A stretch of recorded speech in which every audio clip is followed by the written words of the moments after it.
to the MSC race. One man has all the clues to help you solve your blues. EJ is his name and rockets are his game. Bolder than any man, crazy creations are his plan. Cities, Kerbal, and workers, they all are at his command. Oh God, that's all I can think of. Chat bothers him all day and night, but Eej always puts up a fight. Weird impressions, internet memes, EA is always so extreme. I'm not a good songwriter as you can.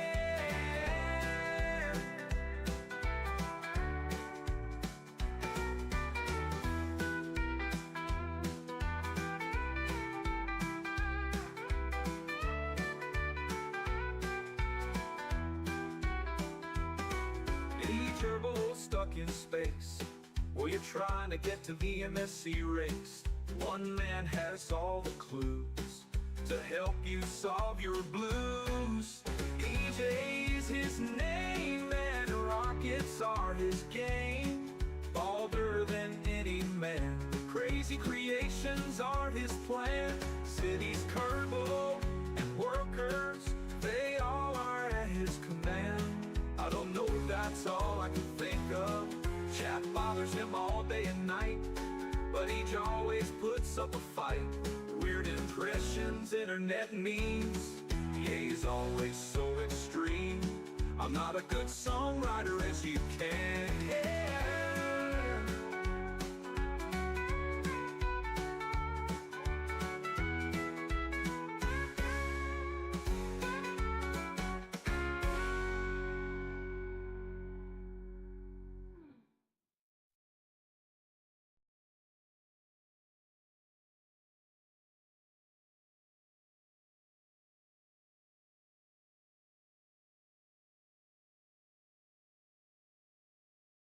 Okay, I will be with you here momentarily. I'm just getting a picture for a viewer. 1 second.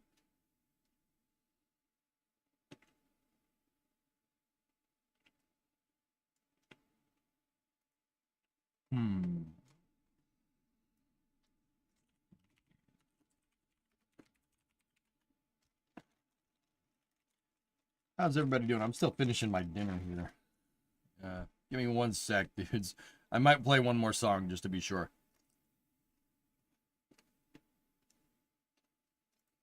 Yeah, we'll do one more. I'll be right back.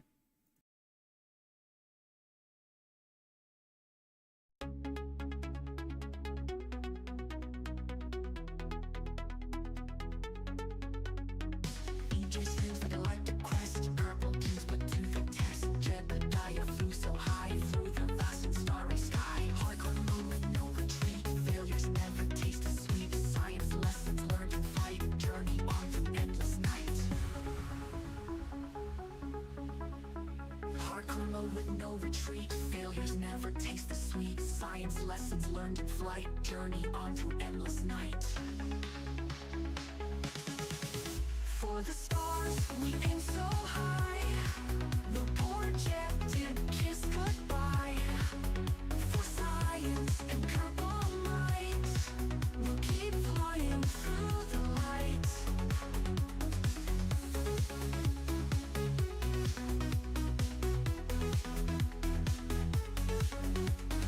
Rocket launch with hope so grand. EJ's got the master plan. Thrusters burn to reach the moon. In his eye you see the tune. Or the dreams won't be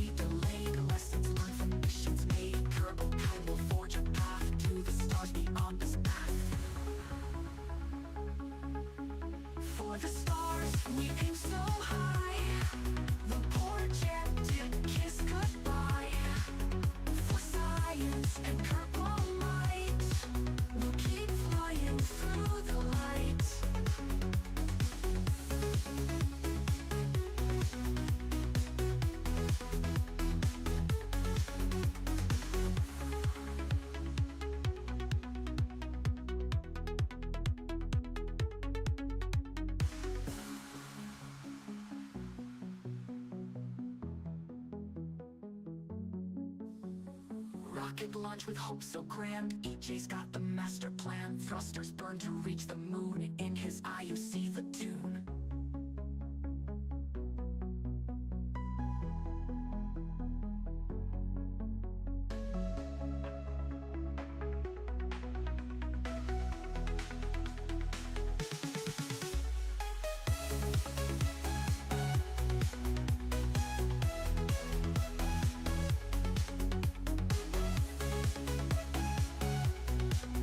Keep flying through the light.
Not done. Not done eating. I'm almost done though. Give me 1 second.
Okay.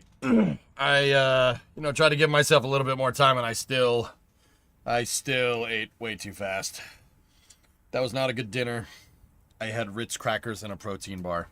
That was not a good dinner, but yeah, time. Good poop? No. Nope.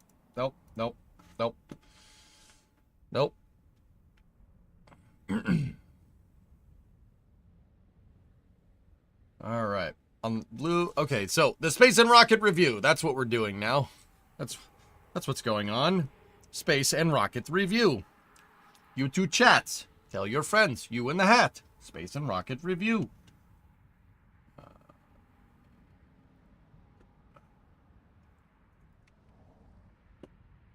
Okay. All right, so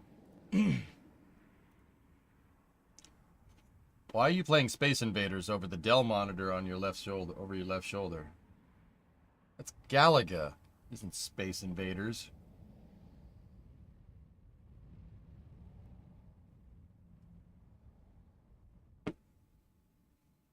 Sure, please tell us what tune that was. That was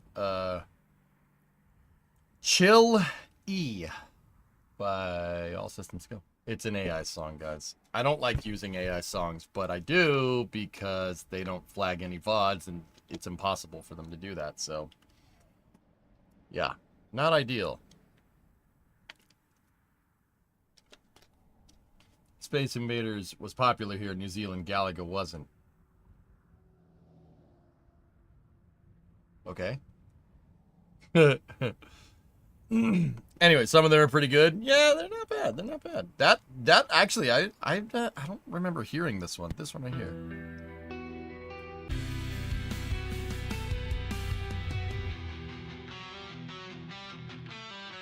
Not bad. Ah, it's new. Oh, okay. Pretty good, man. Pretty good. All right, so shall we jump into space news? Shall we? Shall we? If you notice the title of this video, it is called the Space Games and Rocket Review. So I think that's where we'll start today. Dean Hall, my buddy over at RocketWorks, released a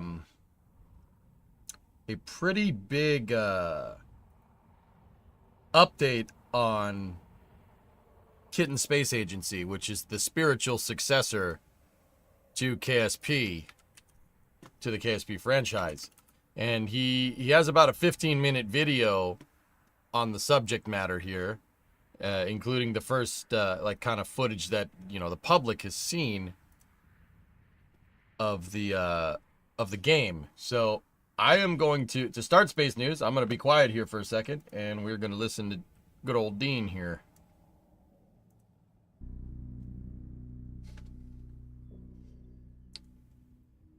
So one of the most important things we wanted to do as we're developing Kitten Space Agency was to really try and get seamlessness. And what that means for us, and what I'm going to show you in the video, is how you transition between different vehicles and making vehicles and all the different parts of running missions.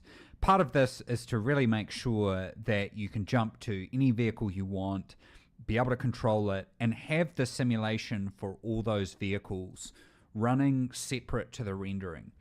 So if you think about your typical video game, say made in Unity, very much like Kerbal Space Program, how that vehicle is handled when you're close to it with the main camera is quite different than when it's farther away. So you'll see some people talk about online about this as the physics distance, or what's the physics distance, and all those kinds of questions.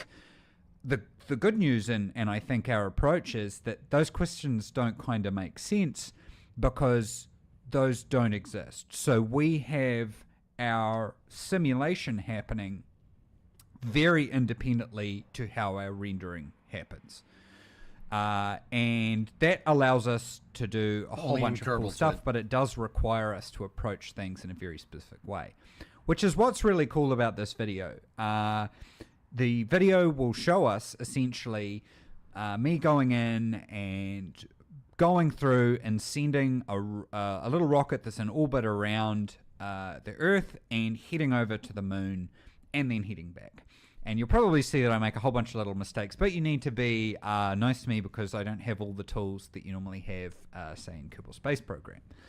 But I did want to emphasize the really important part at this point is, even though in some ways it's maybe not that impressive, I think what's impressive about it is that we haven't had to make any compromises up to that point. And that's really important. So we've made no compromises in terms of how we wanted to approach Kepler orbits and trajectories. So, modeling bound orbits as well as, technically parabolic and hyperbolic trajectories. And really, without having to rely on external APIs. So things like physics and stuff like that you see in games like Kerbal Space Program or Space Engineers. People talk about the Kraken or Clang. And a lot of that comes down to, in my opinion, the having to bind what you're doing to this external API. And that kind of means that you almost need to plug into what that external API is doing. And that, especially when you want to do things like time warp, that can result in really different outcomes than you want, resulting in things like Clang and the Kraken and stuff like that. So as you're watching the video, consider that I will be warping it a lot. I'll be scrolling the camera in and out heaps.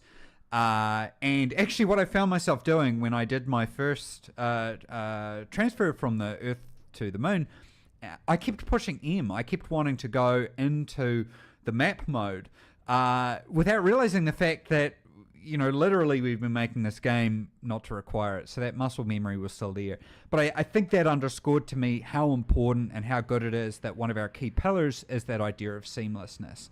So you can have all these craft, thousands of different craft around. You can jump to them, you can do a mission, and you can have all of your simulation going on as well. So that's probably enough nonsense from me. One definitely thing to clarify is content creators, you're more than welcome to cut this and take anything out that you want. Obviously, this is not my thing, so this was just an efficient way to get some information out. So feel free to edit it down and pull out anything that you want.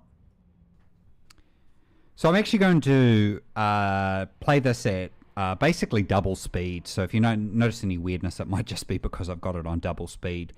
But what I'm showing off here is I'm placing down a maneuver node. You might recognize this a little bit from games like KSP. I'm actually going to use that maneuver node basically as a mark for when I want to do my capture burn. You can actually, as it is, warp to it and use the maneuver node to set up your flight plan. But I've actually just been having a lot of fun by actually doing them myself. And that's actually one of the things that we really want to do in game development. We call it sort of finding the fun. So I've been enjoying it, so I'm actually just going to do that. So I've warped to that maneuver node now, setting up my SAS so that I'm in prograde.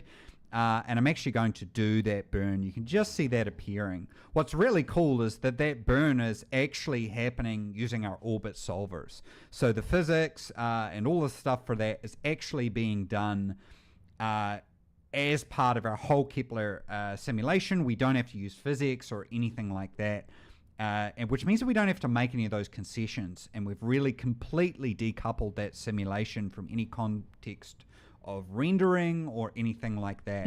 That Yeah, means Rock, that we it's can pretty have good, man. vehicles anywhere inside our simulation doing things. Maybe a KOS script is controlling them or anything like that. They can be sort of anywhere in the simulation being acted on or having things change. And that really cuts to that idea of seamlessness that we want to bring and things like that. So you can see I'm just about to get captured here. I've got captured by Luna. And I'm basically going to come in here and circularize myself around Luna. I've really had a lot of fun by seeing how close I can actually get my orbit to the surface of Luna. even at this point, it's just been a heck of a lot of fun to do. So I've had a lot of fun doing it.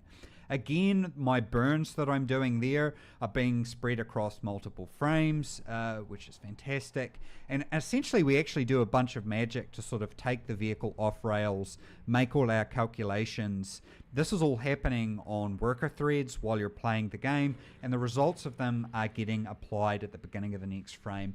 This gives us the tremendous ability to scale, and scale is something we think is very important. You being able to jump in and out of any vehicle to anywhere, being able to have vehicles that are still being acted on by forces. It opens up a whole bunch of propulsion options. Obviously in real life, a lot of burns and things like that are not necessarily just very instant. So not having to make any of those concessions there is super important. So I'm just trying to see if I can tweak my orbit here so I can get nice in and close to Luna. One thing you will notice as I'm zipping down over the surface of the moon is that we do still have some work to do. Well, actually quite a bit of work that we want to do on the terrain, but there's a lot of levers that we can pull with that. So one of the things that we're not doing is we're not properly self-shadowing using the height. So the mountains and the craters, that leaves it looking a bit flat, you can see in there. And we actually need multiple levels of what's called detailed textures. I was actually even thinking that we might try to do sort of a detail height map texture as well. I've been watching some real life footage, and I actually think there's a few tricks we can do. So I think you can expect to see a bit of progress on there, and there's some things that we really, would kind of like to do as part of that too. But I definitely think the big takeaway at this point might actually just circularize us and see if we can take us back out of the moon's sphere of influence back into Earth's. But I really think that big takeaway is that as I'm doing these burns or these RCS changes, that these are completely decoupled from the rendering. So these could be happening on that craft even if I'm not looking at it, or I've got a little window with a separate camera available on it. And I really think that that's going to open up a lot of opportunities. I might start I started my burn thinking that I wouldn't get recaptured by the moon, but it appears I might have burnt a bit much, so I'll just ease it back a bit there and get myself in. Miss using the warp. I'm sure we've all done this several times. I should really not be lazy here and place a maneuver node, but I apparently forgot to do that, so I'm not going to edit it out because I'm sure every KSP player will have done that before. So at this point, I'm going to circularize myself around Earth. Again, just want to emphasize the really cool part of that is that physics is still being done by our orbit solver threads, and really is completely decoupled, and I don't have to be like in a sphere of influence around the vehicle or something like that. This time I'm going to be a little smarter, and I'm going to actually use a maneuver load. Look at that, I'm actually learning to warp to so that I can actually circularize myself nicely basically around Earth. What I might do in some of our future videos as well is show off just doing this with a interplanetary transfer, which would be really cool. Although I think Jamie's actually working on some tools to maybe make that a bit easier, because for testing purposes it's actually proving to be a little difficult.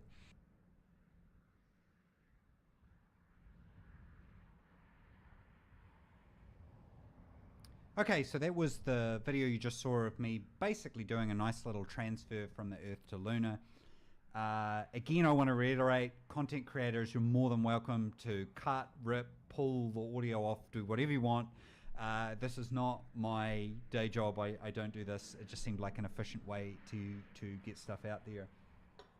And yeah, you can definitely see it. Hopefully the key takeaways being our complete decoupling of the simulation from everything else. I do see a lot of great suggestions in the KSA Discord and in the comments from a lot of the content creators who've been covering it. So we do read through those. I think one thing is we're trying to be, and you can probably see it with everything we've done this far, to be very, very pragmatic with how we're approaching stuff. So we're really not allowing ourselves to be excited by necessarily dreaming about all these cool mechanics that we might do. We could do this, we could do that. We're really trying to focus on that core architecture, which is what I really, hopefully is a big takeaway that you get from what we've demonstrated here. Because if we get that foundation rock solid, then playing the game and figuring out these really awesome things to add to the game are really pretty straightforward from there. So, yeah, and maybe in some ways that's a little boring because people want to talk about interstellar colonies or other stars and stuff like that. And, you know, I want to talk about how many bytes we're using to do this, or you know, how we're layering in some simulation here and stuff like that. I've really been blown away during our steering groups just by what the really talented team that we've been able to assemble this far have been able to achieve, and that's just been really fantastic and has really just underscored for me what I want to see out of this project and why I don't really want to compromise on things that I don't think we have to. And I really think very powerfully that this kind of project is the kind of thing that can inspire young people to get interested in science and space travel and all those kinds of things there. So I really want to make sure that we've set the project and the studio up well so that we can achieve that and really maximize the ability for people to play the game pretty much everywhere, and to really make these sort of forever projects, which is what we want to do at the studio. So yeah, finally, before I go, just wanted to do a huge thank you and shout out to both the community as well as the content creators. It's obviously been a difficult time, I think, for everybody who's interested in games like Kitten Space Agency with what happened to Kerbal Space Program, and I think that's probably left a lot of uncertainty, particularly among content creators who their sort of whole livelihood has been built around this this product. Hey. I think that's why it's really important that the fundamentals of how we put things together are right, which means thinking about how does the game get distributed, and how is the game built to be not reliant on any particular API, whether it's one that people think is great, like Steam, or ones that maybe people don't think. It really doesn't matter. The game needs to be able to outlive me. The game needs to be able to outlive the studio. And you know, there's a lot of games from my childhood that I still play, and I really want to make sure that we keep doing that. But I think a big plea from me is to please keep supporting those content creators. They're kind of instrumental to us being able to build games like this, and them being able to be critical and go through, look at our product, look at what we're doing, look at the studio as well is super important. It's also a really efficient way for us to get information out, because it's a lot of work for me to do a video like this, and I'm not very good at it, but they're able to deliver that stuff very well. We will be doing a town hall on probably on Discord reasonably soon, so we'll announce details of that, and that will involve some live Q&As and stuff like that. I'm also going to try and make a bit of time available to any of the content creators who want to do some Q&As and stuff like that as well, because they tend to capture up a lot of the questions a bit better than me just trying to pick and choose stuff off Discord. But yes, thank you for watching, and hopefully we can get you some more exciting information soon. Oh, dude, $1,000 Temu Turbo on a Chevy square body. All right. Wait, what? Sorry. God, jeez, look at... Some of these suggested videos, though.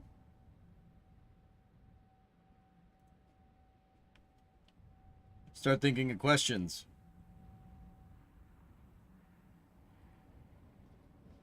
How are the editor controls?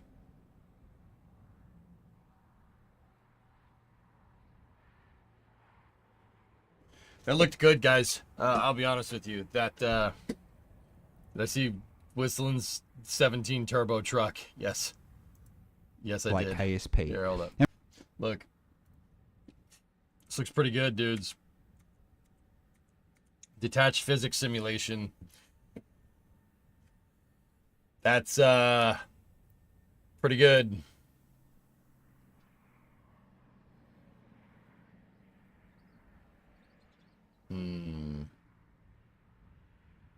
Very nice. Very, very nice.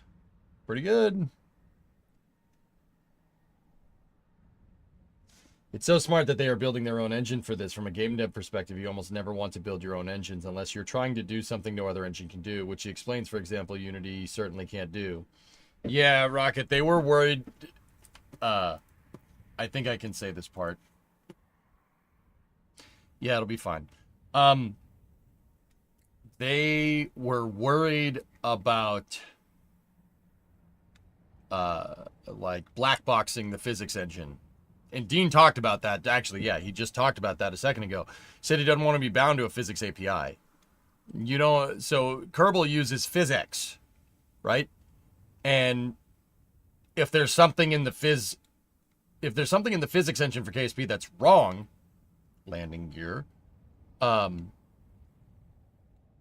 you know, there's not really much you can do about it, right? There's not much you can do about it. So that was one of their big things when Dean came, like, he came to me, you know, not that I know anything about this, but, you know, he came to me and had a bunch of other people, like the who's who of Kerbal developers and content creators. We all kind of got together, and, you know, that was one of the things that they were worried about. You don't want to black box the physics engine, and that's what Kerbal did, you know, because as good as Felipe is, he didn't code his own physics engine, but they're fixing that now. IMO, the best games are the one with custom-made engines. Stormworks, Factorio, Prison Architect. Yeah. It looks like the UI isn't finished yet, Blue, so I wouldn't worry about that too much. But yeah, that's, Oh, this is space. I'm in space. UI's all placeholder. Airbanus, whoa, gifted 10 subs. Thank you. I like the physics stuff, but I really want to see parts in atmospheric flight. Yeah, for sure, for sure. So yeah, this is good progress. Yeah, you know, I am doing, full disclosure, I am doing some consulting on this project in my spare time, what little spare time that I have.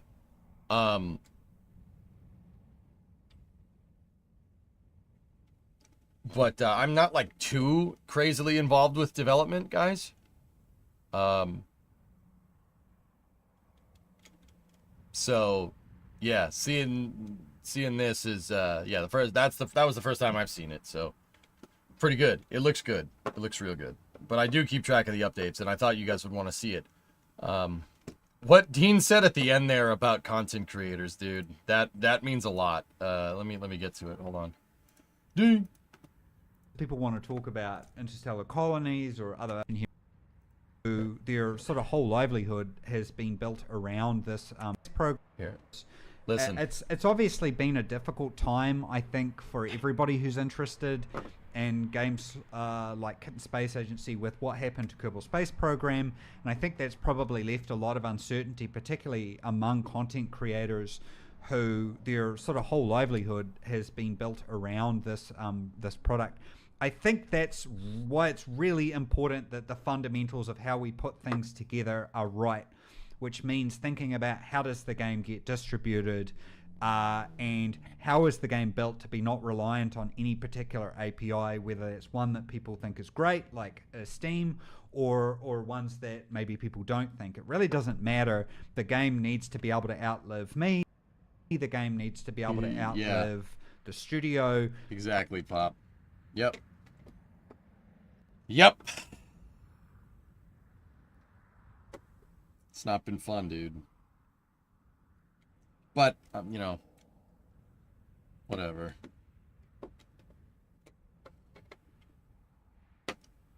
It sucks. That's like, dude, I will tell you that's like worst nightmare. But I think we rolled with the punches pretty well. You know, we rolled with the punches pretty good. I did all right. You know, Workers is fun. I enjoy that. Timberborn's good. You know, we got Derail. We got a bunch of good games. You filled the void, but KSP is my bread and butter here. Gil, I know. You know what, Gil? You know what sucks? I know exactly what you mean. I'm a trauma. I'm a trauma. I'm a trauma. I'm a trauma. I know what you mean, dude. Believe me. I still have trepidations about even going and playing KSP 1. My big thing is that I don't know who owns that game. I don't know who owns that game. I don't know what they're about. And I'm, especially after what happened, dude, I am very, very careful about what games I endorse. Very careful. You know? I don't know who owns the IP to KSP. There's an idea, like, supposedly it's some developers that were from Annapurna, if I'm thinking about that right. Right? It isn't Take-Two. They sold the IP, and they didn't say who bought it. So, supposedly, nobody could have seen what happened with KSP 2 coming. There were signs. Man, I didn't say anything because I was, sometimes you just gotta hope. And, banking on KSP 2. Dude, I saw somebody post. I can't take credit for what I'm about to say. I saw somebody posted on, I think it was on the KSP 2 subreddit, betting on KSP 2 was a calculated decision, but damn am I bad at math. Any updates on Kitten Space program?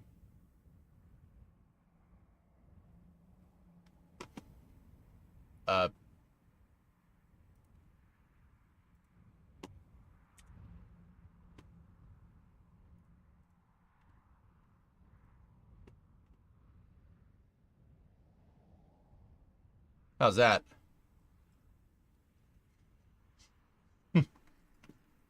To be maybe a bit harsh, any streamer who banks completely on one game can see something like this coming. Eventually there will be drama or get sold or abandoned and people just don't care anymore. See, Chrome Viper, I always thought it would be the last one.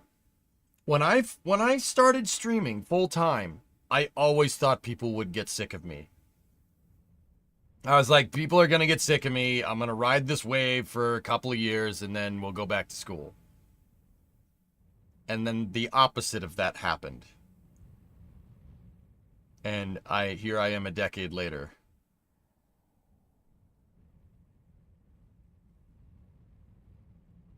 We brought a house right forward. Dude, it was scary. King, I'm not going to lie to you. I hit some really bad low points in about a year ago at this time. Like, I hit some really low points, dude. What are you going to do?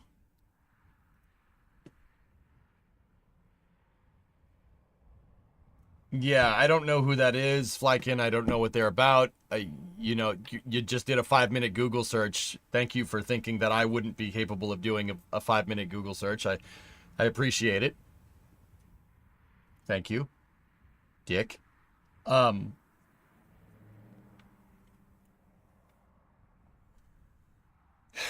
is what it is, dudes. But yeah,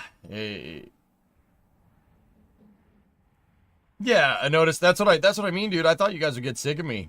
10 years later, still not sick. So, like, with that being said, 2024 was scary, dude, because yeah, Kerbal folded and I don't know what to do. I'm like, what do I do now? But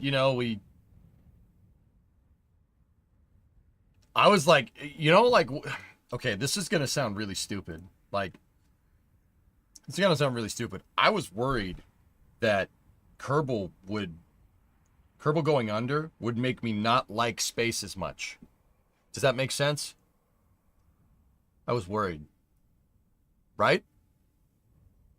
Like, I was like, I like, I still love space, like, but, like, I was worried that because of all the bad crap that happened with that game, that I would associate it with, like, spaceflight with bad things, right? And I'd be like, I don't want nothing to do with this. Fortunately, Fortunately, I guess for you and for me, the opposite of that happened. You know, not playing KSP made me want to go do, like, real-life space things more, like go to Starbase for a week or two, or however many weeks I got stuck down there. You know what I mean? Kerbal was holding up a void, and now that void isn't there, like, it got filled in with regular space stuff, so, you know, that's good.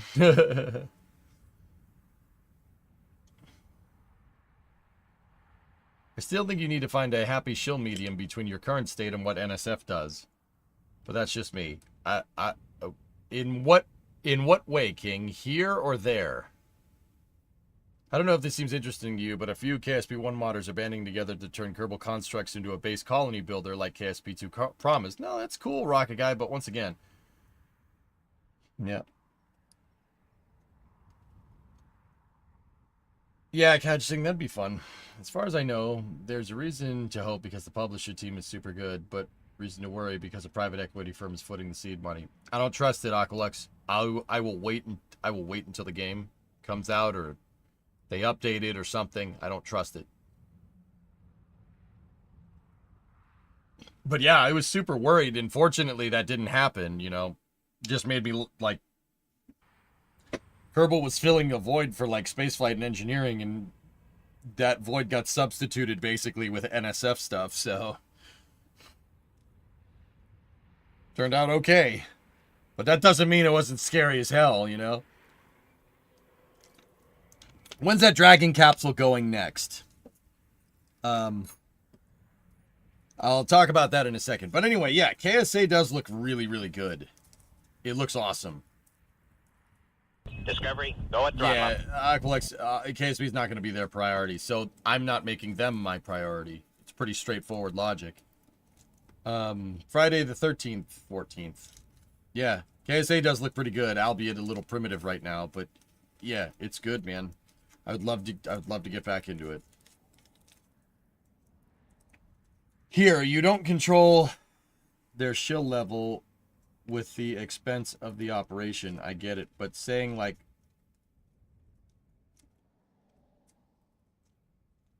saying like 35, 50 subs a day would be dope isn't disrespectful to me. Oh, no. Hey, Valkyrie, 4-month resub.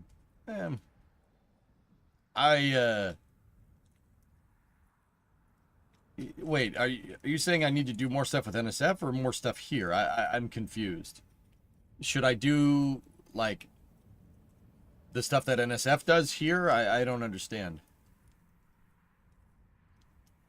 Show love to the game, not the owners. No, I tried that, Graham, and I went through one of the worst financial crises in my streaming career. No, I'm not doing that. The shading already looks more like KSP, too. Owned. Yeah, there you go, Siret. Right on.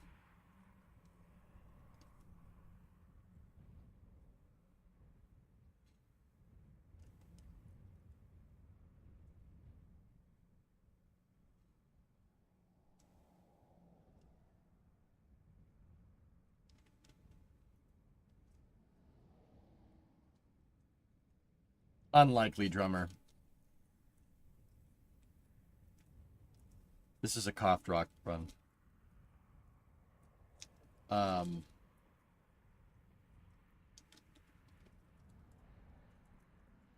Me likely the seamless transition from vessel to map view. It is pretty damn good, dude.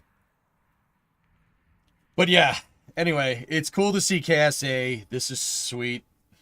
What Dean said at the end really is true. It was scary as hell. I didn't show it on stream. I just kind of buried myself in workers and resources and just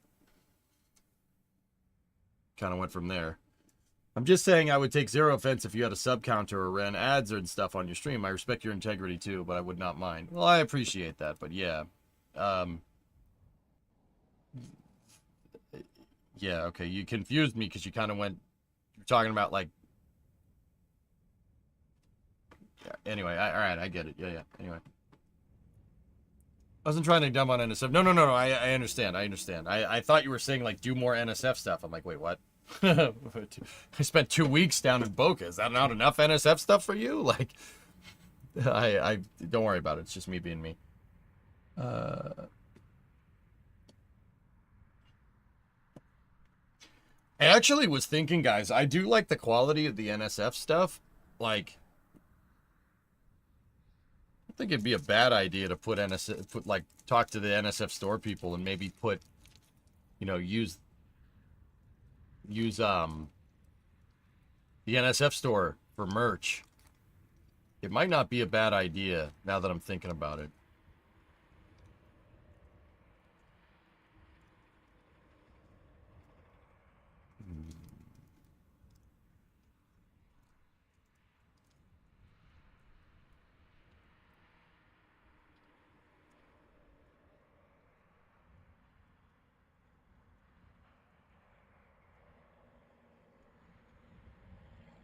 So NSF came in clutch when Kerbal folded. Basically, Nova.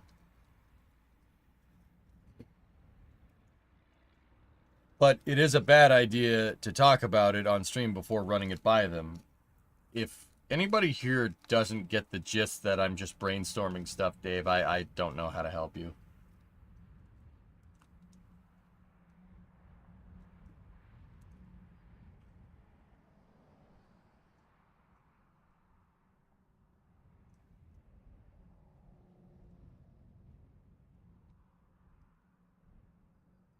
Anyway, Kitten Space Agency is pretty awesome. We can talk more about that stuff later.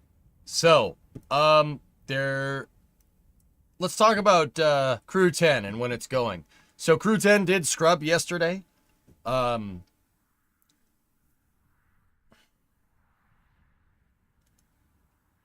that's a good one. Hold on one second, dudes. Just got another link for space news. Ooh, that's a good one. Crew 10 did scrub yesterday. They were talking about a 24 or a 48 hour turnaround because of the clamp arm hydraulics. They did end up going with a 48 hour turnaround. So now Crew 10 is going to launch tomorrow at 7:04 p.m. Eastern time. Right? Yeah, 7:04 Eastern. Which is good.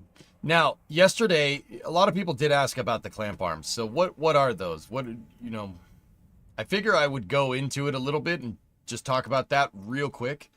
And also, I made a mistake in explaining Falcon 9 integration yesterday, and I'm a little ashamed that I did, because I've studied that thing's integration back to front. Whatever. It's all good. So here, take a look. This is a picture of Falcon 9 on the transporter erector when it's horizontal. The clamp arms are those things right there. Those clamp arms act as a cradle during integration. Now, I said that the strong back is basically a jig for putting the rocket on, and that was true at one point, like 15 years ago. Now, what they do is put the second stage on the inner stage and then hang the stack on the strong back and then attach the payload. Payload gets attached last.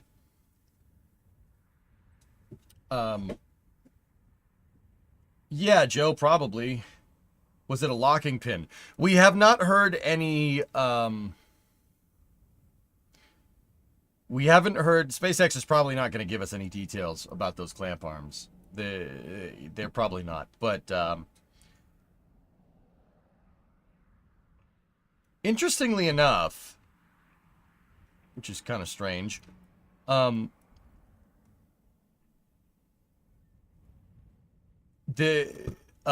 video. Oh, there's also that too. That over there. Put that over there. Get rid of that. Interestingly enough, this was posted yesterday. By Elon, showing a Falcon Heavy stack get put together.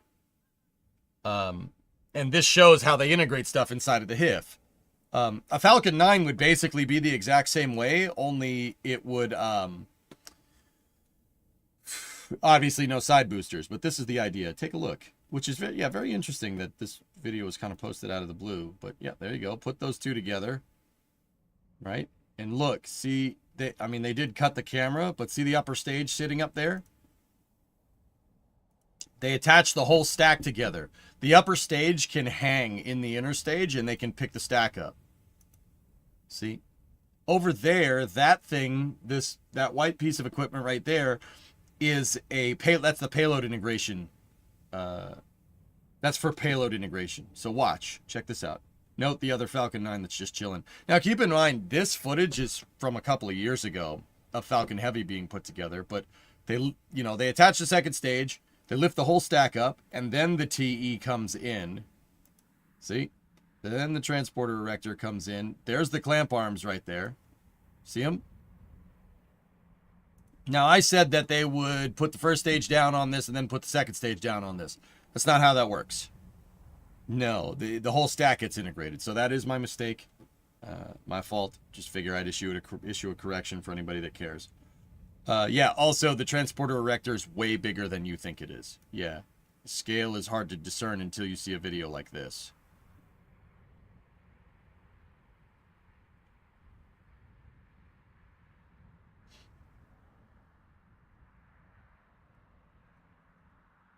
Here, let's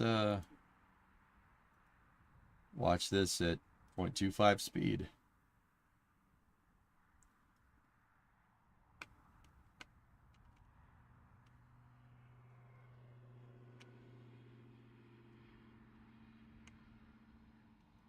So if you look, the first thing that they do, Falcon 9 has 4 hold down points. And see, that's just a single stick Falcon 9. So you can see 1, 2, 3, and then there's another one over there.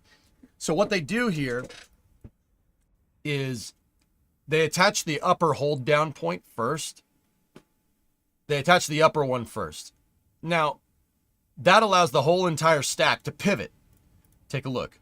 If you look right here, back it up, they lower it down, and then they lower the back of the rocket first. See? They lower the back down. Right? And then they lower the front.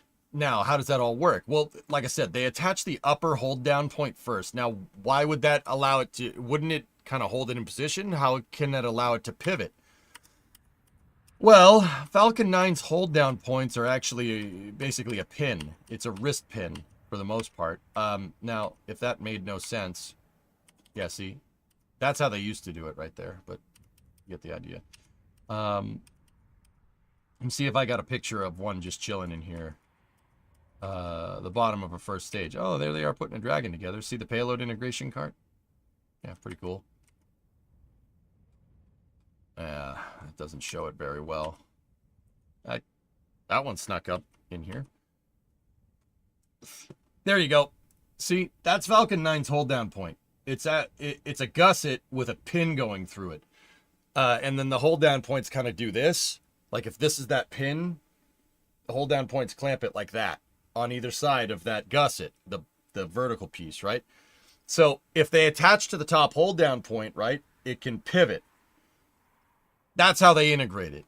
They attach the top hold down point first and then hinge it into position. And Falcon 9 actually, believe it or not, isn't bolted to the strong back at all. It's not bolted to the strong back. It's sitting there. Gravity is holding it in place. The only place it's even like held up by the strong back is those clamp arms. And those clamp arms are really there when they're going to bring it vertical, and when it is vertical, they hold it straight up. That's it. The clamp arms, believe it or not, during horizontal transport aren't doing anything. They are actually the inner part of the clamp arm structure is just a cradle. So Falcon 9 is physically sitting on the strong back here, at least from the inner stage and from the top of the second stage.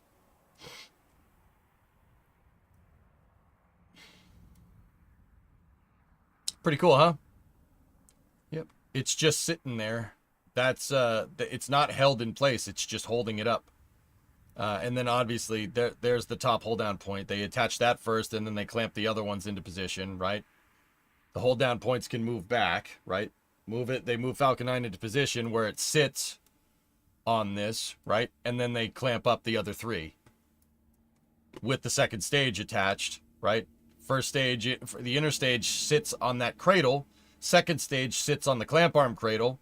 They attach the payload. And then, believe it or not a lot of people know, the top of the transporter erector for 39A and for 40 and for Vandenberg, they're all, well, actually, no, it's for 39A and 40, not for Vandenberg. This part is configurable. There is a piece here, you can take this piece off. This piece is for a Dragon, obviously, but if the transporter erector was launching something with the payload fairing, this piece would be a different piece. The Dragon piece has an additional set of vehicle stabilizers right here that hold Dragon up, because Dragon is heavy. Yep. Now, those get detached after the vehicle goes vertical, for what it's worth. Those do get detached. Those are not attached during, like, launch operations. Those are just there to hold Dragon up. So did they have an issue? Alex, we never heard what the issue is, but SpaceX is targeting Friday at 7 o'clock for a launch. This mechanism right here did not work, Sun Temple. The clamp arms. These clamp arms, once again, are designed to hold the second stage and payload in position when they're moving the rocket vertically, and then hold the rocket vertically. Yeah, see, there's a better picture of them. Give them the clamps! Those are the things that malfunctioned. The clamp arms need to be able to release so the rocket can do that. That's kind of important. Hopefully not that.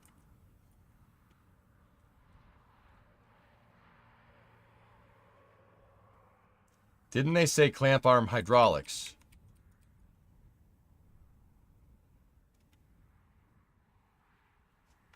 Yeah, Bond was so. Yeah, the clamp arm hydraulics, your manner of actuation. If you say your arm hurts, you don't say my arm tendons hurt. My arm muscles hurt. Well, it'd be more tendons than anything, right? Like, I'm confused. Was that not clear? It's the clamp arm hydraulics, but the clamp arms are pretty useless without the hydraulics. The hydraulics is an integral part to that thing's manner of actuation. I'm confused. Like, why would saying it any differently?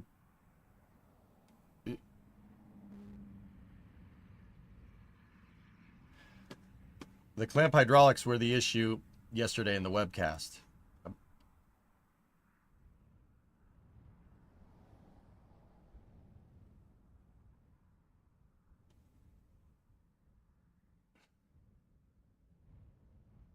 Yeah.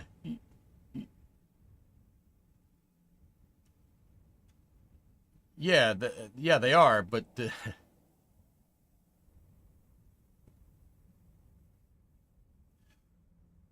yeah, you're right. They did. That's what they said.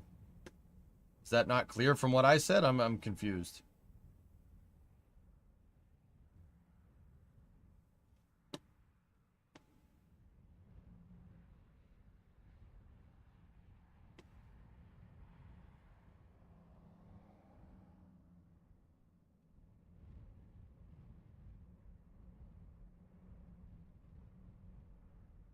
I believe I heard that was the issue, just confirming. Oh, dude. I was like, wait, what do you mean? What do you mean? I'm so confused. Dude, yeah, no, it was the clamp arm hydraulics. So what actuates those things? I thought you were saying, well, no, it was the hydraulics. I'm like, well, dude, the hydraulics control the clamp arms. The clamp arms are kind of useless without those. Dude, I was like, wait, what? Bon, why are you doing this to me, man? Like, oh, no, it's all good. It's all good, dude. I'm just... Yeah, it's all good, man. I'm so screwed up, dude. Like, I had to do with like a double time zone change because I came back from Boca, which is in a different time zone, the day that we switched to daylight savings time. So like this whole losing 2 hours of sleep really is screwing with me more than I care to mention. My mind has been fragmented to hell this entire freaking week, man. I'm totally misunderstanding what people are saying. I'm reading people's comments backwards and stuff. It's like people says, "Hey, Jay, how you doing?" I'm like, "Why'd you say that I suck? That hurts my feelings." And they're like, "I didn't." And I'm like, "Well, oh, yeah, I guess you didn't."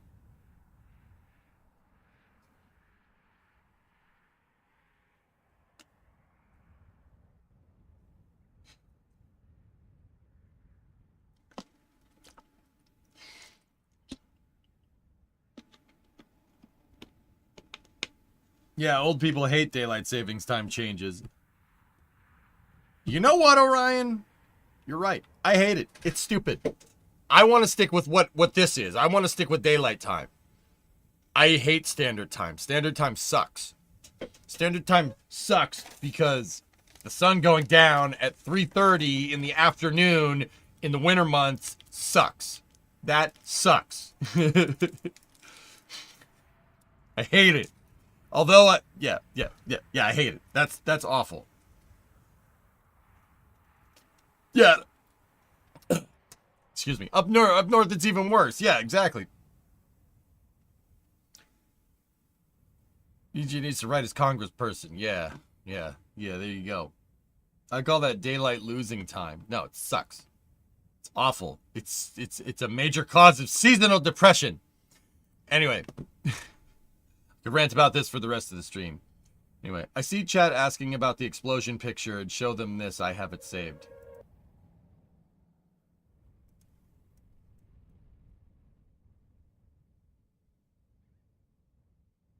The explosion picture? Oh, that was the in-flight abort, dudes. Yeah, that was the in-flight abort. I think Das may have taken that picture. Fun facts. Daylight savings time was permanent in the 70s and it didn't work out well. For who? Maybe it didn't work out for somebody else, good fella, but it would work out great for me.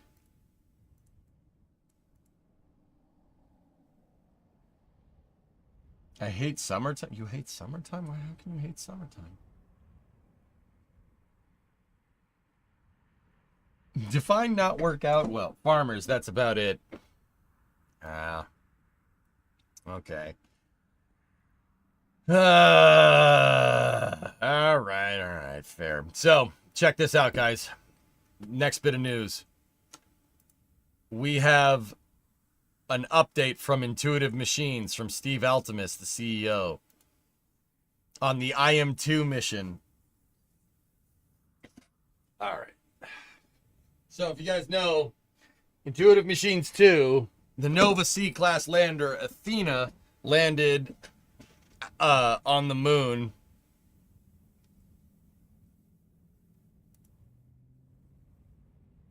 And then had a little bit of an accident.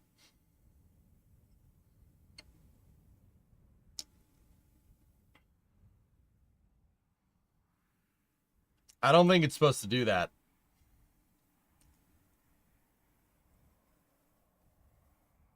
Yeah, you can't, hey, you can't park here.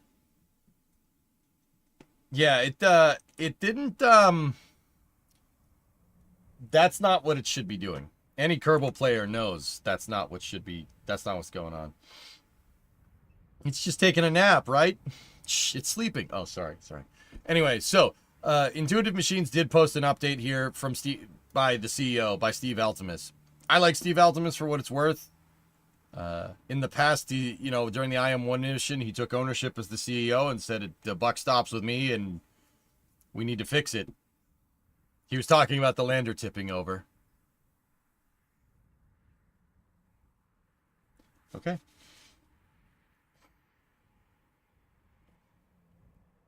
Just deploy the solar panels. They're indestructible when deploying. This guy Kerbals.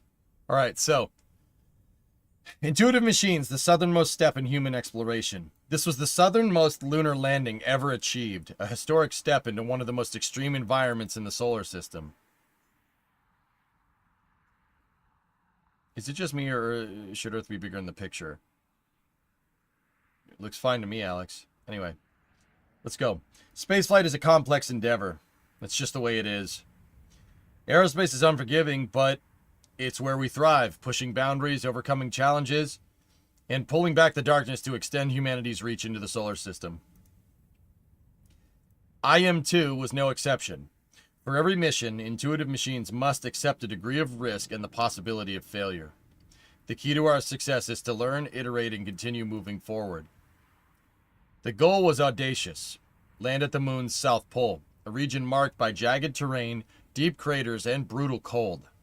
Past missions have avoided this area where the sun cuts low across the horizon, casting long shadows that obscure hazards and limit direct data transmission with Earth. It's also a region that we believe holds the keys to the future of space exploration. Scientists believe that frozen water is trapped beneath the surface, and unlocking these resources could fuel humanity's next leap to the Red Planet. On March 6, 2025, our lunar lander, Athena, touched down inside of a shallow crater on Mons Mouton, on the Mons Mouton region of the moon after traveling over 1 million kilometers. What the heck is a kilometer? You're American. Speak Spanish. What's wrong with you? This was the southernmost lunar landing ever achieved, a historic step into one of the most extreme environments in the solar system. While Athena was not upright after landing, the mission pressed forward. Our team's accelerated payload operations, including NASA's Prime 1 drill suite, transmitting critical data before Athena's batteries depleted. In just 12 hours of surface operations, we gathered extraordinarily valuable data for our customers, including validating Nokia's 4G LTE network operation. Yes, there was a Nokia Bell Labs experiment on there, proving that our technology and expertise can deliver in the face of adversity. IM-2 was about more than just a landing. It was about demonstrating that Intuitive Machines had the world's most capable lunar data network. From the moment Athena launched, every mission step validated our ability to communicate and operate in deep space. We executed precise orbital maneuvers, autonomously guided our spacecraft across 39 lunar orbits, and performed high bandwidth data transmission that outpaced IM-1's capabilities by 5 times. Oh, sick, dude. Look at that.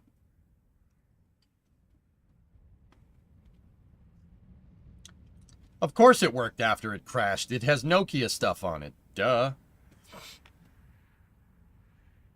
Yeah, bald eagle. Yeah, exactly. He was not measuring bald eagles. It's ridiculous.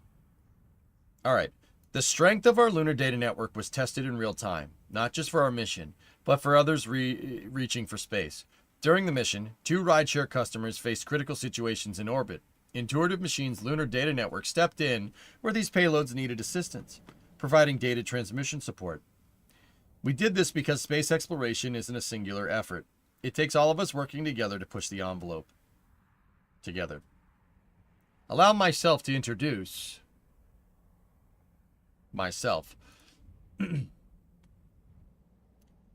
These advancements directly support our execution of NASA's $4.8 billion Near Space Network Services, NSNS, contract, helping secure Intuitive Machines' role as a leader in lunar communications and national security operations. The IM-2 mission confirmed that we are sending data to and from the moon and building the highway to enable a long-term lunar presence. IM-2 also broke new ground in the performance of our proprietary propulsion system, which was designed, 3D printed, and tested in-house. Using renewable cryogenic liquid methane and liquid oxygen, materials present elsewhere in the solar system, IM-2 reached lunar orbit in only 5 days and validated the complete propulsion system through 6 main engine firings.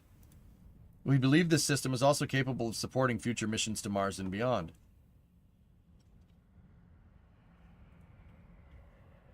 That's their mission control.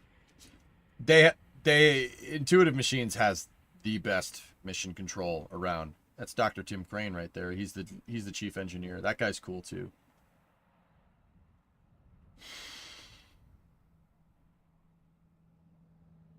In the mission's final moments, Athena powered down, but unexpectedly, the lander woke up for one last time, sending a transmission that resonated beyond technology. It was personal. Athena's last data transmission contained the names of every Intuitive Machines team member who made her mission possible.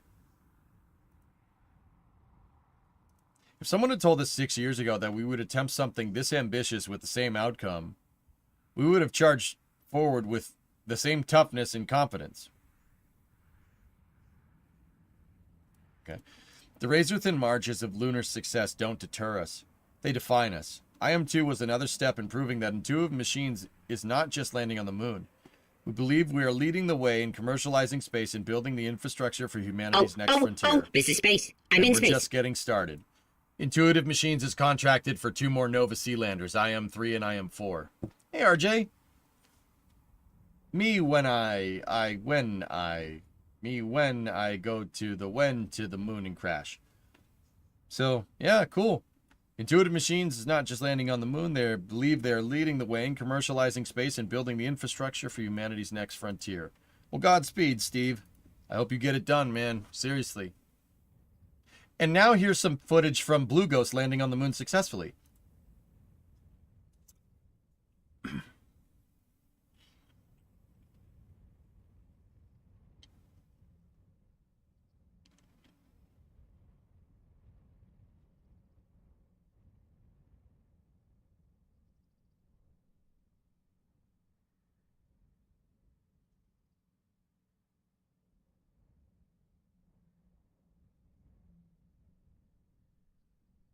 Wait a minute. I can make this better.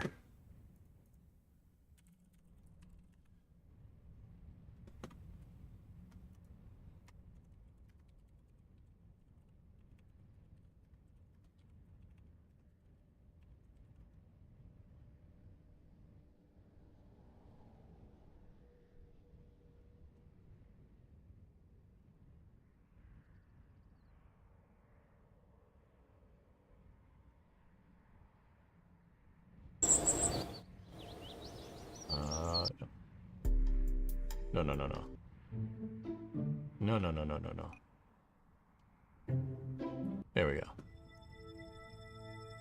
There we go. Perfect.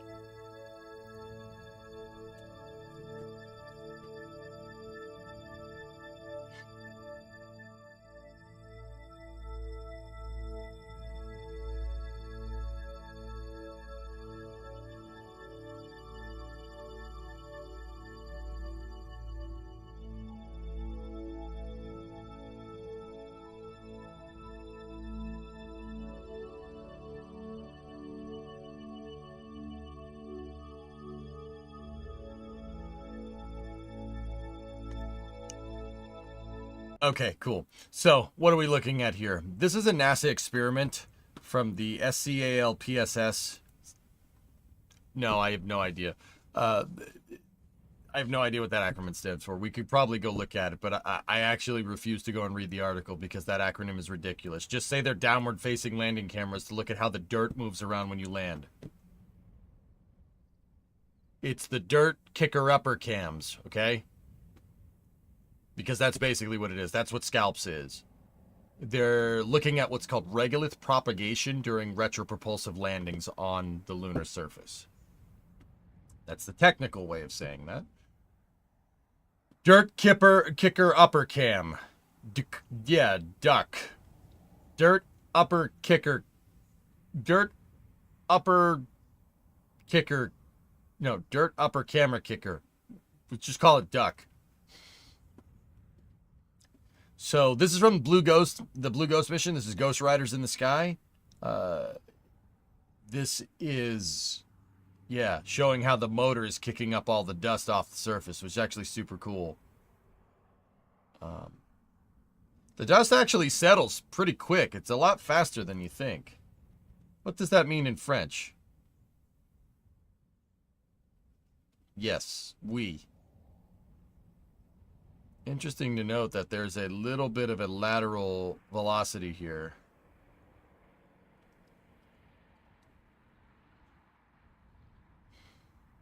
Isn't that what your car is doing too? Kicking the dirt up in the air. I don't get it. You can see the actual flames too as they get compressed. It's pretty wild footage, Rocket Guy.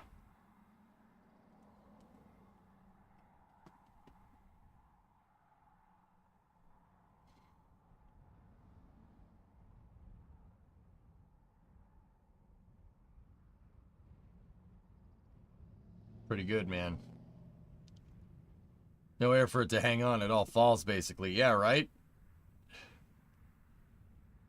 Dude, I must say, that looks...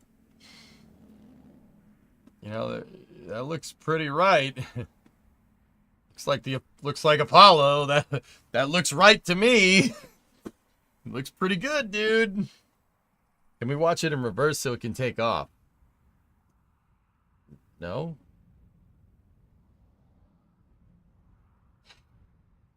No.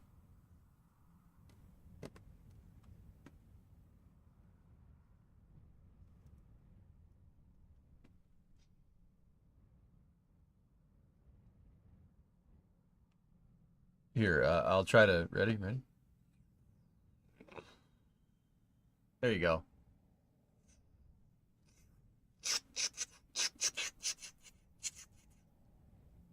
Why didn't it bounce? It actually did a little bit if you look at the end. Like, watch. See, it went like this.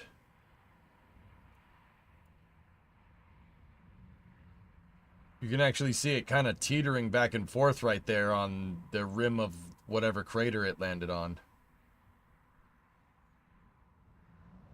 See? Hey, this one didn't land on its side. Is that okay? Yeah. Yeah, that's good. So yeah, that's really awesome. Once again, that's from the Blue Ghost 1 mission. Or the Blue Ghost Firefly Aerospace's Blue Ghost mission. That's Ghost Riders in the Sky. It did actually land on the moon. Intuitive Machines landed on the moon in one piece, just not in the right orientation. Unfortunately, the Athena lander's toast. And so are all the experiments on it, including the hopper, which sucks because I really wanted to see that. But what was the mass? Oh, Blue Ghost and the Athena lander are not very heavy. They're pretty small landers, like 1 to 2 tons at best.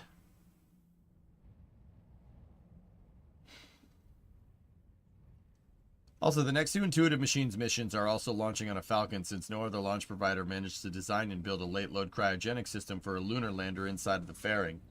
Whoops! Actually, no. Yes to hit the spacecraft, slim chance, but to make it around, mostly no. Huh? Look sharp. Abrimo lurks.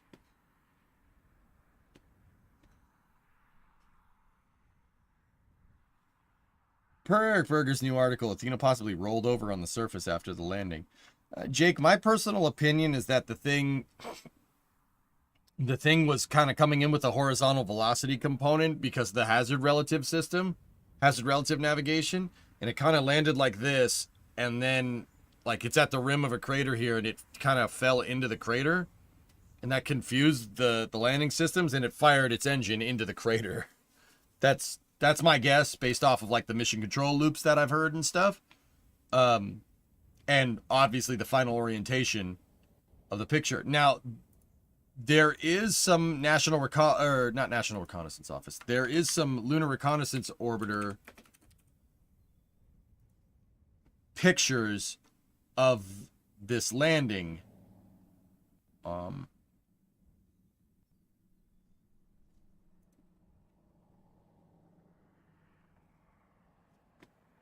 Here.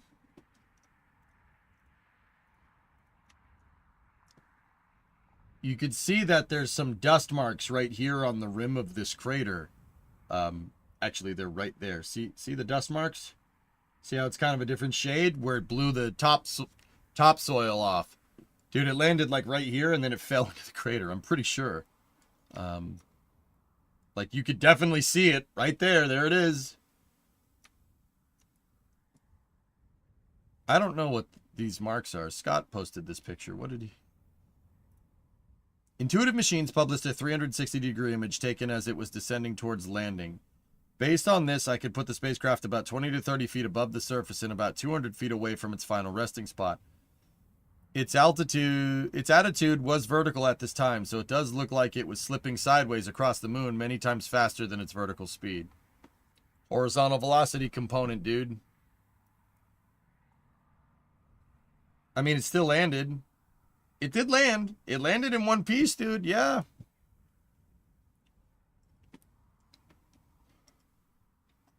Starlink is also planned to be used for lunar connectivity. The only problem, I recall correctly, is gravity surfing algorithm, but it will get solved. If they can figure out how to deal with orbital precession barren on Earth, I don't think it'll be that big of a deal on the moon, dude. Do they get to try it again? Tycon Intuitive Machines has 2 more landers contracted with NASA, so we'll see.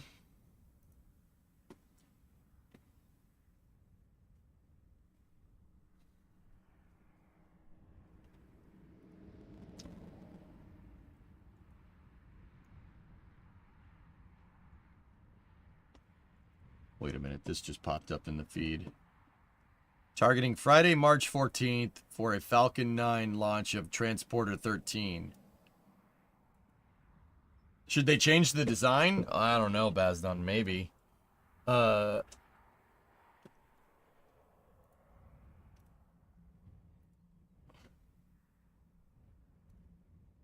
my word.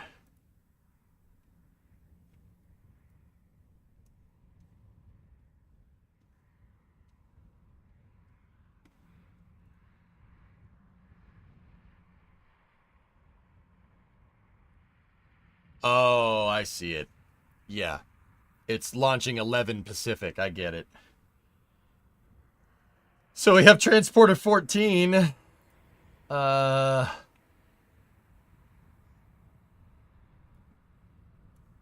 there's a Starlink teed up at 40 at 6:30 and Saturday. And then there's an Electron tomorrow, too. Right after Crew 10, there's an Electron. And then Transporter 13 at 11:39 p.m. Eastern or Pacific time on the 15th or on the 14th. And oh god, okay.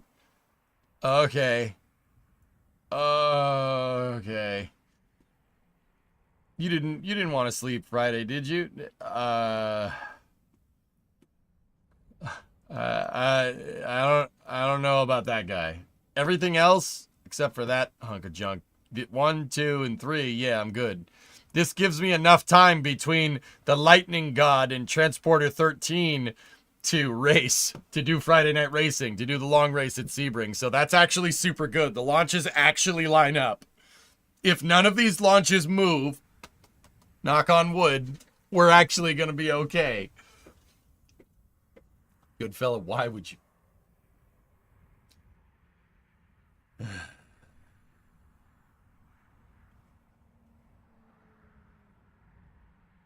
Sleep is overrated. Rocket launches are not. I'm almost 40, man. 20-year-olds say that stuff toothless. Jeez.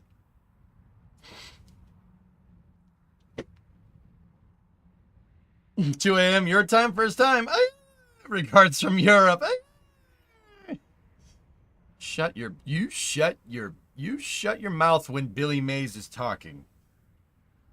What site was that you were just using? Oprah, it's nextspaceflight.com. It's by NSF. Yeah, Next Spaceflight is great. Okay, shameless plug. The mobile app is fantastic too. Here, let me show you. The mobile app is killer.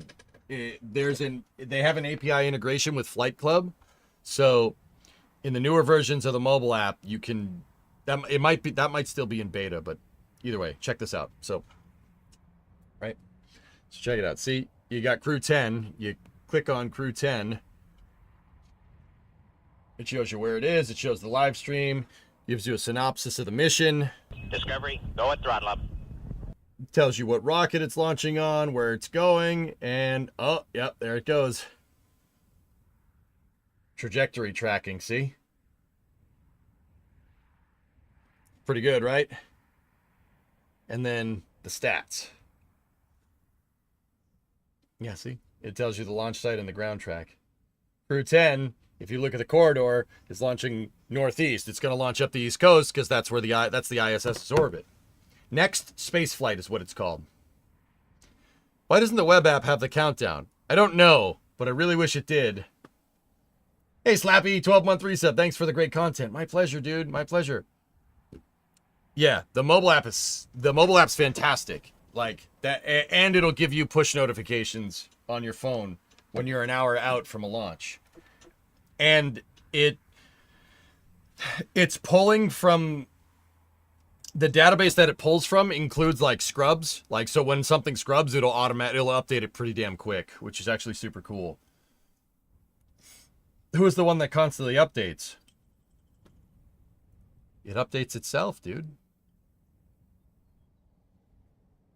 Wow, it's free. Great stuff. Yep. Next space flight is pretty sweet, dude.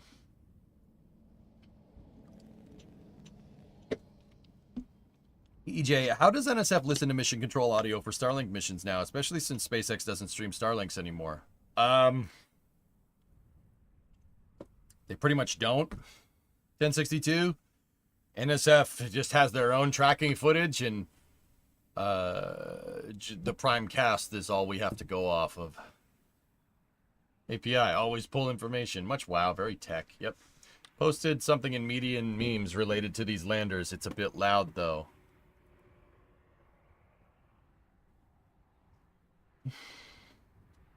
What does Watto think about Republic credits? They're no good out here. I need something more real.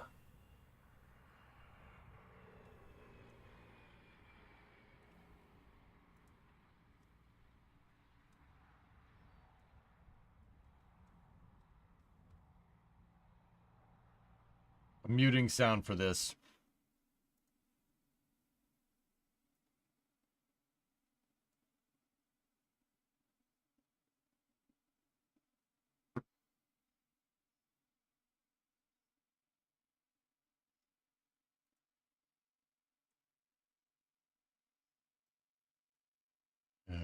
All right. All right. Okay. What's up?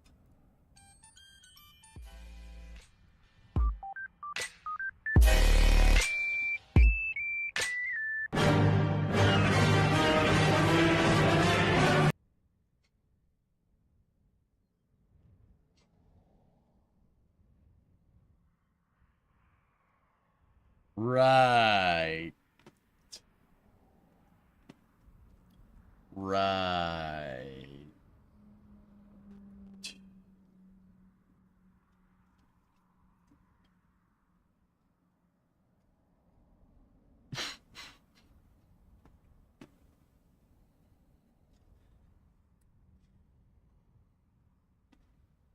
What's crazy is that sooner rather than later, it's going to be totally impractical to stream every launch, as they will be happening multiple times a day. Yeah, no, I'm looking forward to that day. I will consider my job complete when there's so many launches, I don't have time to play games anymore, and this just becomes a launch tracking stream. That will be mission success.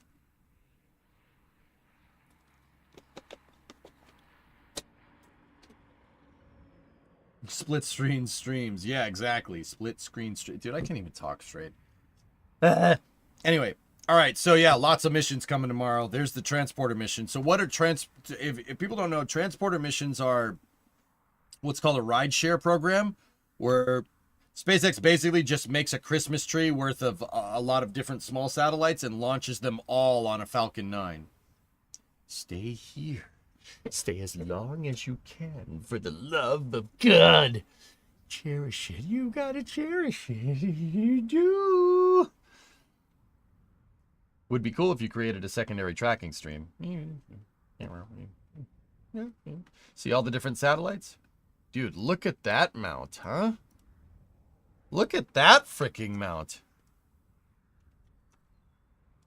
Billet anodized aluminum isogrid mount. I wonder how much that cost. Jeez. Transporter is literally small sat launch killer. Also see last.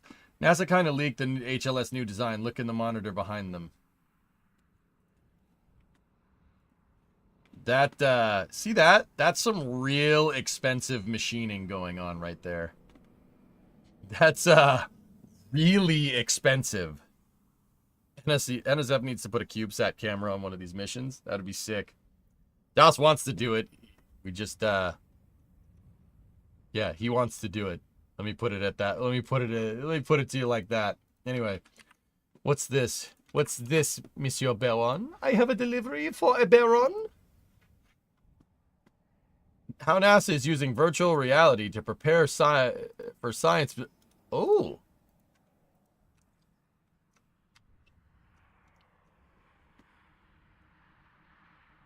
Nice. Nice.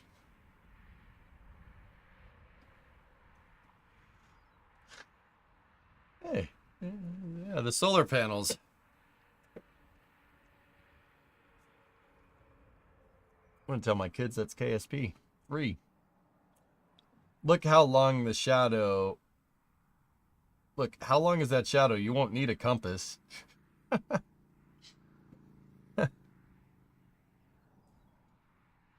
I don't... would a compass work on the moon? I don't think a compass would work on the moon because that whole lack of plate tectonics thing.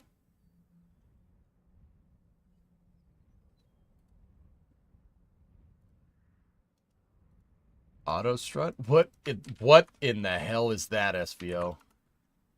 What? What? No. No, no, no, no, don't.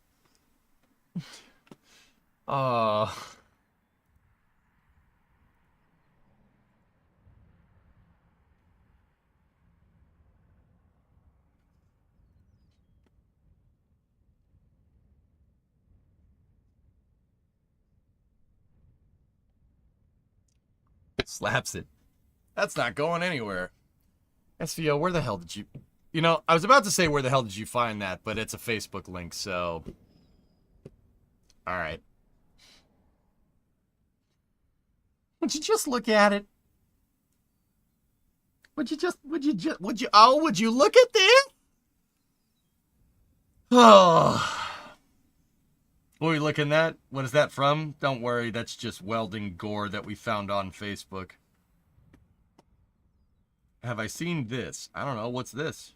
How can I know if I've seen it if you won't tell me what it is? X launches the X bracket challenge with a trip to Mars on the line. What?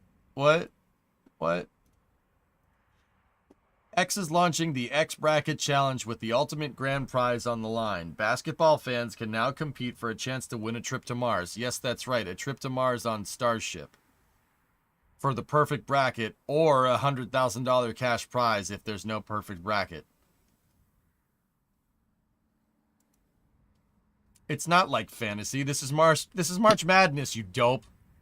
Don't you know anything about sports?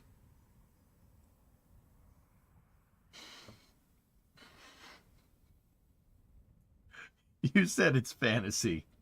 It's not fantasy at all. You nerd. I'll take the 100K. Honestly, Bopples, I kind of would too. Is that bad? Is that bad? I kind of would too. Check the comments. Oh, I don't want to do that.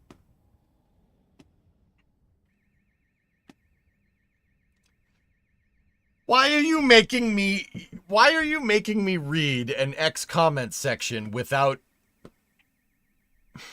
All right, put on your gas masks. Chad, I'm going in. I'm going in. Suit up, men.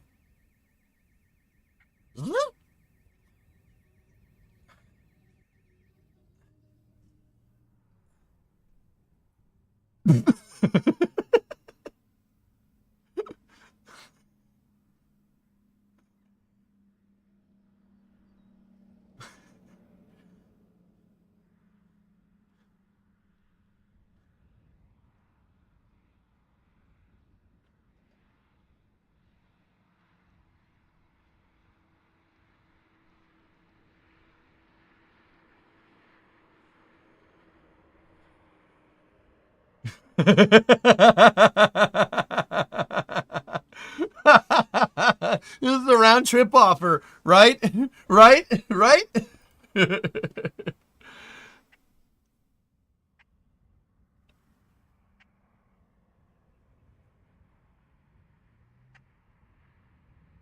I'm all right. I can bear it.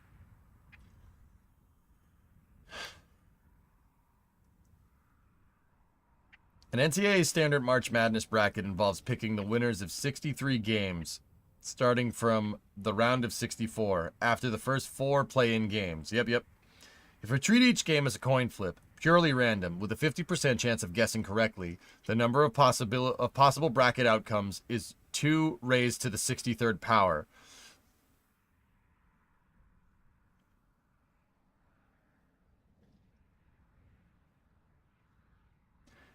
Nine quintillion, 223 quadrillion, 372 trillion, 36 billion, 854 million, 775,808 to 1. Never tell me the odds. I have work at 40 minutes. Don't let X comments make me forget how to do my job. No, it's good. It's good. We only lost like maybe 1 or 2 brain cells. Like maybe 1 or 2. You miss 100% of the shots you don't take. I think Michael Scott said that.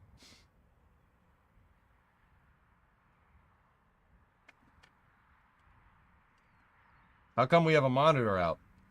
I lost the remote. Can't find it. Yeah, that wasn't bad for an X reply section. Try clicking on a tweet from Elon. That goes south real quick. We don't need to talk about that, though. All right, let's see. What else do we got? Oh, we have an update on what happened to the Vulcan Cert 2 mission. Hold on one second.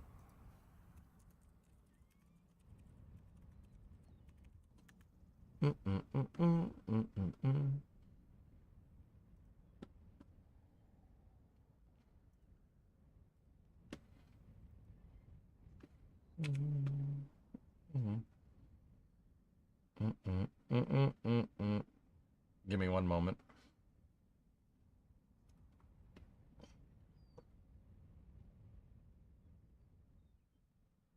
Yeah, here we go. This will do.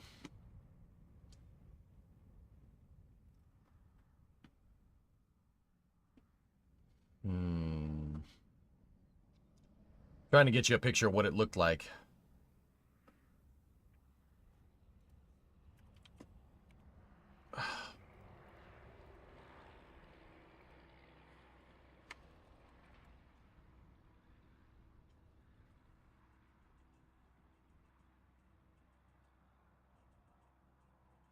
Yeah, whatever. We could just look at the liftoff footage. Give me one moment. Give me one moment.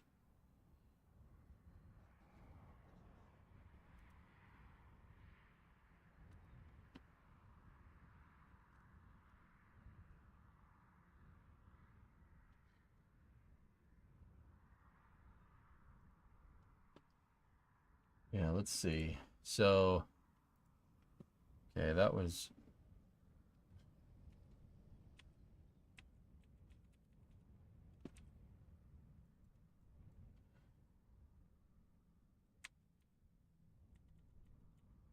Back it up, back it up, back it up, back it up, back it up. All right.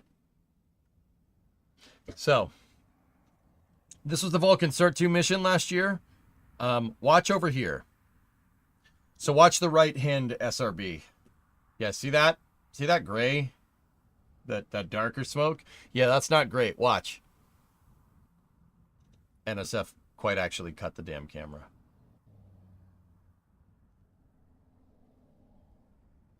Wait for it. Wait for it.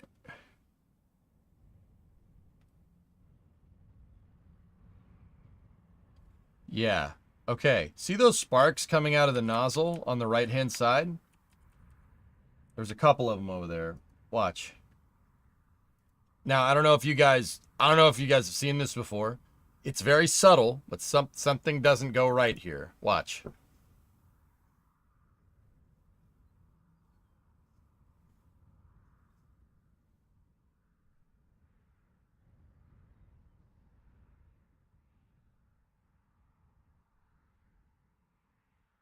See those parts coming off the side? Yeah, that's not great. Oh.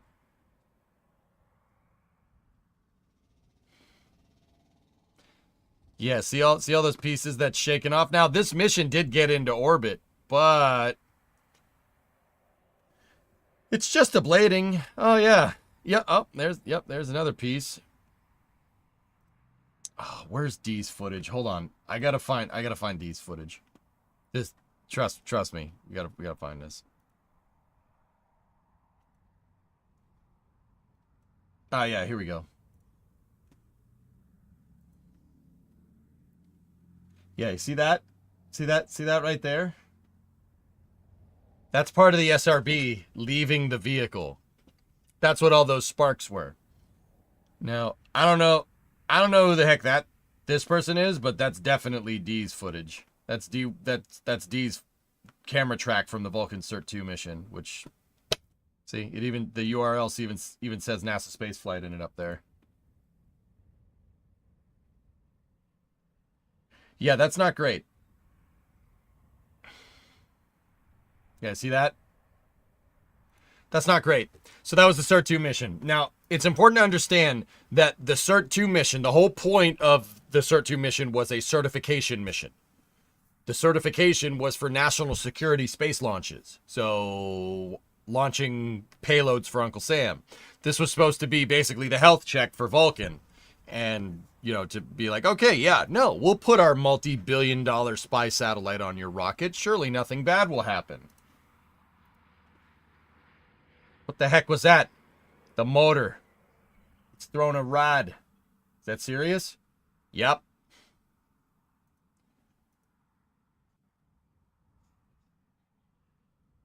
Illinois Nazis. I hate Illinois Nazis. Anyway. Sorry. Mandatory Blues Brothers reference. Anyway. Did the rocket still reach its intended orbit? Yes, it did, Jack. And by all measures, performed basically perfectly. I thought the thing was screwed. When that nozzle broke off, I was like, well, that's broken. That thing's not getting into orbit. But Vulcan was actually able to compensate, and it did make it into space. What it didn't get was a national security space launch certification. It did not get it. The Air Force, the Space Force said, no, we're not giving you that. We're out of gas. No, I said we're out of gas. It went from sport mode to comfort mode. It did something. So, Tory Bruno, the CEO of ULA, famously called this an observation. It wasn't a failure, it was just an observation. We just observed that the SRB decided to take its nozzle and shoot it off into the wild blue yonder. No problem. Now, once again, I will say this in ULA's defense, the rocket performed fine. Despite having an SRB nozzle fall off, it performed fine. It compensated and made it into space, which is pretty good. The last time you had an SRB turn into like a fully ablative SRB, it didn't end so well. Here, I'll show you.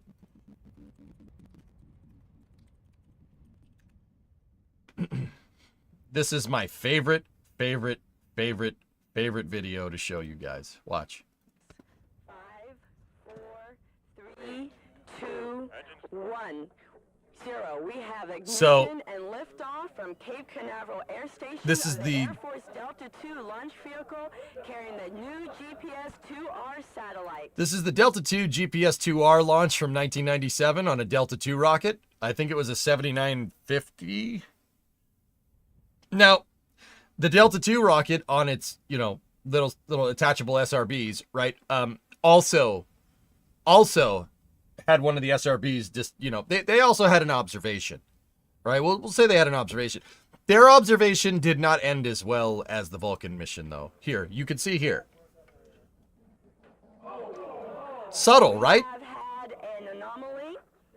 We just had an anomaly of the Delta II launch vehicle from Cape Canaveral Air Station. You might want to go inside Secure the area. because fire is raining down from the sky. Once again, we had liftoff of See? Delta II launch vehicle. Oh my god! Oh my god! And we just had a problem with the vehicle on the pad. A problem with the vehicle? Is that what you call this? Hope you had good insurance. So, yeah, you can very much see, even though Vulcan did perform great, right? It performed great. It's actually a really good launch vehicle. That part is no good. Because it could have done that. That's why the Space Force is like, what's the word I'm looking for? No. It is pretty, right? Yeah, right. It's just spicy rain. Yeah, it's just spicy rain. Dude, seriously. Whoever chose to point the camera in this direction, holy crap. That's nuts. Dude, oh my goodness. That's like full-on panic. That's SRB fuel freaking raining from the sky. Holy crap. All right, anyway, so I have an update. This update is from Space News, so check this out. This is from Jeff Faust over at Space News. Manufacturing defect blamed for Vulcan solid rocket motor anomaly. Cameraman didn't lose shoes, so they lived. Yep, yeah, there you go. I'm going down, you're all witnessing it. Yep. All right, manufacturing defect. The loss of a solid rocket motor nozzle on the second flight of the ULA Vulcan Centaur last October was caused by a manufacturing defect that has been corrected as the company awaits certification of the vehicle by the Space Force. Yep. The Cert-2 launch of Vulcan suffered an anomaly a little more than half a minute after its October 4th liftoff, when the nozzle of one of the two solid strap-on boosters provided by Northrop Grumman fell off. Yep, the vehicle compensated for the diminished thrust that resulted from the missing nozzle and still completed its mission. That's why I call them attachable SRBs, not what they said.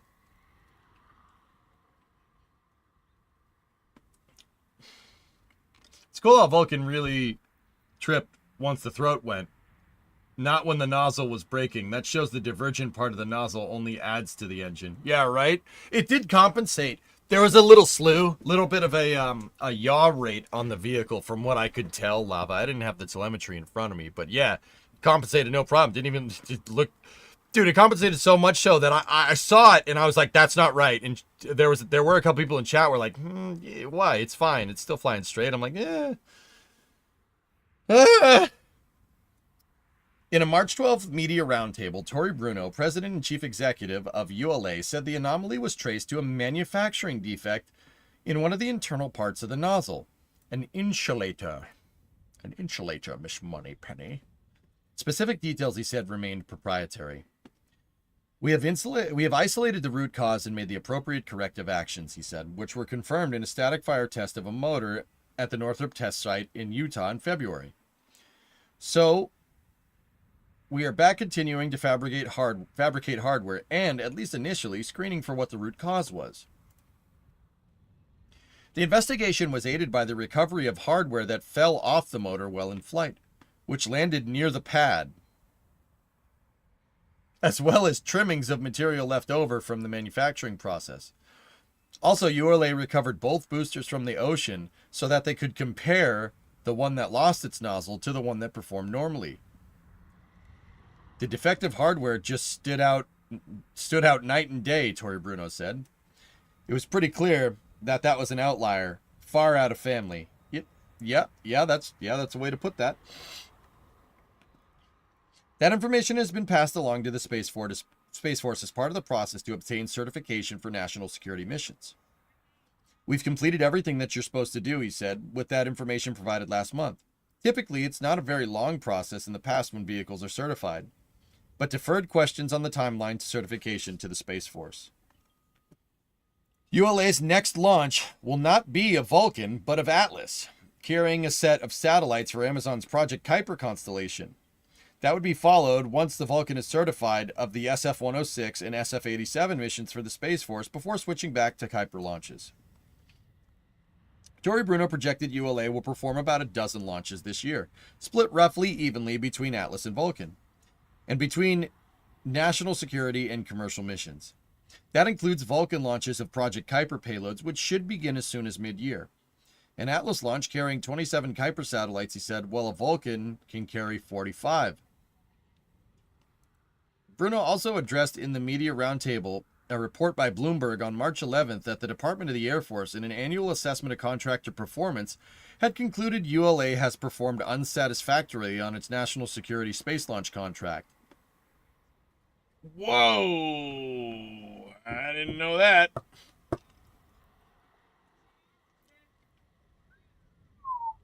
That report also said the Air Force was assessing if it was feasible to reassign launches awarded to ULA to an alternative provider, which would be SpaceX. Yeah, Jeff's right. There's only one other rocket that's certified for NSSL launches right now, and it's Falcon 9 and Falcon Heavy. Well, it's technically two, but wop bum ba bum. When that was written, it was inaccurate. As we sit here today, it is certainly overtaken by events, Bruno said of the Air Force report. Concerns about the production rate of BE-4 have been resolved, he said, along with the solid rocket motor investigation. Tory Bruno said he would normally not talk about improperly leaked reports, but wanted to do so to address its inaccuracies. Improperly leaked? As opposed to properly leaked? Okay.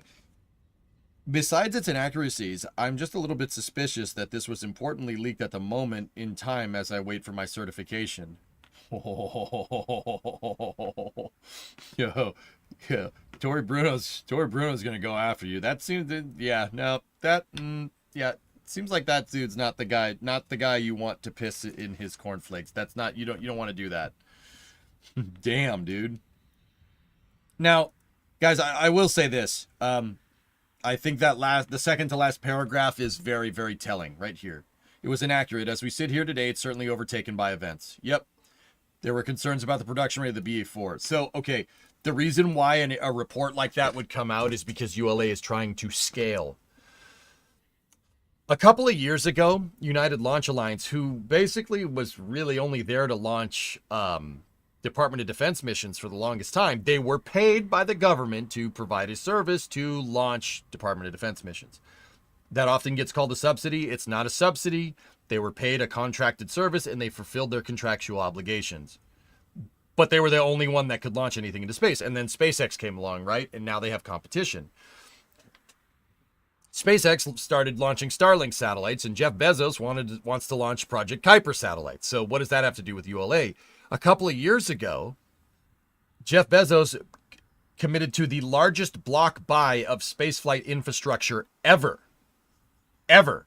It was a $38 billion block buy, and part of it is is a bunch of Vulcan and Atlas launches, and then a bunch of New Glenn launches too.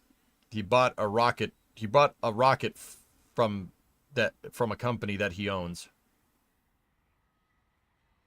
I don't know. He also bought some Ariane 6 launches, but whatever. Anyway, there was 12 Ariane 6, 12 New Glenn, 32 Vulcans, and 9 Atlas 5s. It was the largest block buy of space launch contracts ever. Since then, ULA has been trying to ramp up. They're trying to scale. They're trying to scale their production lines. That's why they haven't really launched anything much lately. Over 2024, they barely launched anything. Because they're trying to scale, as mentioned in the article, to support Atlas launching Project Kuiper and Vulcan launching national security missions, right? So they're trying to go from launching maybe 3 to 4 times a year to launching 40 times a year. Not an easy feat, might I add, but I will say Tory Bruno's doing it, and they're doing it pretty well. Considering BE-4 production is fine. We saw that because they had enough engines to put in the bottom of a New Glenn and send it, send it up into space. Pretty cool. So I don't think that's the problem anymore. Believe it or not, the Atlas V that ULA is stacking right now, they had to take the place of a Vulcan rocket that they were stacking. A completed Vulcan rocket that was for the SF-57 mission, like the article said, or SF-87, excuse me. Or is it 106? It doesn't matter. It was for a Department of Defense mission, right? So I think that Air Force report coming out is very interesting. And I think it's basically Uncle Sam going, hey, we paid you a lot of money. We paid you a lot of money to launch our stuff. Hold on a second here. And, I think ULA is trying to balance, Uncle Sam and Jeff Bezos both going, hey, we paid you a lot of money. You should launch our stuff. Like, pay attention to our stuff first. So I think they're trying to balance it. And I think that's why that's why you see these kind of teething problems with Vulcan, because ULA is trying to scale, and they are trying to scale hard. It is not easy to scale up a pre-existing production line, especially a pre-existing production line that's been there for a while, like Atlas V's. Actually, Atlas V the Atlas V production is ramping down, but that's whatever. It's fine. That's not an easy thing to do. Look at SpaceX. It's not an easy thing to do to mass produce these things. It's not an easy thing to scale either. If you cast your mind back to SpaceX in 2019, right? SpaceX actually in 2019, they saw a dip in launch operations. Up until 2019, they had been launching more and more a year, and then they went down, and then look what happened. That trending down thing was them retooling for Block 5 Falcon 9, and I was about to say the sky is the limit from there, but it really isn't. Yeah, Bopples. I think that's what that report is. The Air Force is going, hey, dude, what the frick? Are you kidding me? Paid you billions of dollars. Launch our stuff, please. Get your stuff sorted out. And he's like, all right, I'm working on it.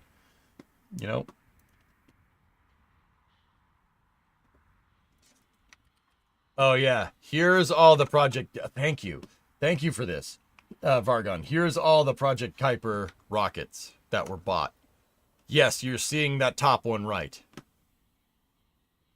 Amazon shareholders said that Amazon has a fiduciary responsibility to procure the cheapest launch vehicles to make sure that Project Kuiper launches on time. So, yeah, Amazon bought 3 Falcon 9 launches. I don't know, Super. I haven't heard much about that, to be honest with you. Probably even more difficult to invest in the lines when the co-owners don't seem committed. Something like that. Yeah, check it out. So 9 Atlas 5s, 3 Falcon 9s, 12 New Glenn, 18 Ariane 6, and 38 Vulcan launches. Those webcasts are going to be awkward. Chat's going to go bananas during those ones, Dino. I already see it coming.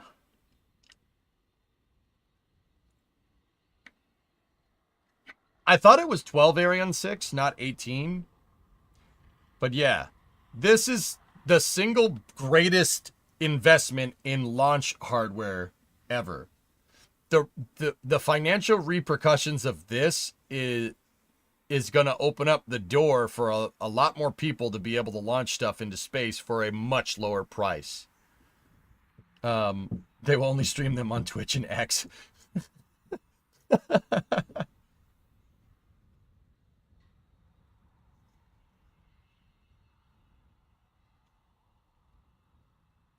In the situation, making the rockets is easy. Making a factory is very difficult. Yep, that's right. Crazy, huh? That's a lot of launches, baby. That's a lot of launches. 9 Atlas 5s, 38 Vulcans. Guys, once ULA kind of hits their stride, so Tori Bruno said 12 launches for the rest of the year. It's probably going to be double that in 2026, which is pretty nuts, dude. That's pretty crazy. Yeah, that's pretty bananas, actually. So, hopefully ULA can figure that stuff out. They apparently know, they fished out the SRBs from that Vulcan launch, which is actually pretty cool.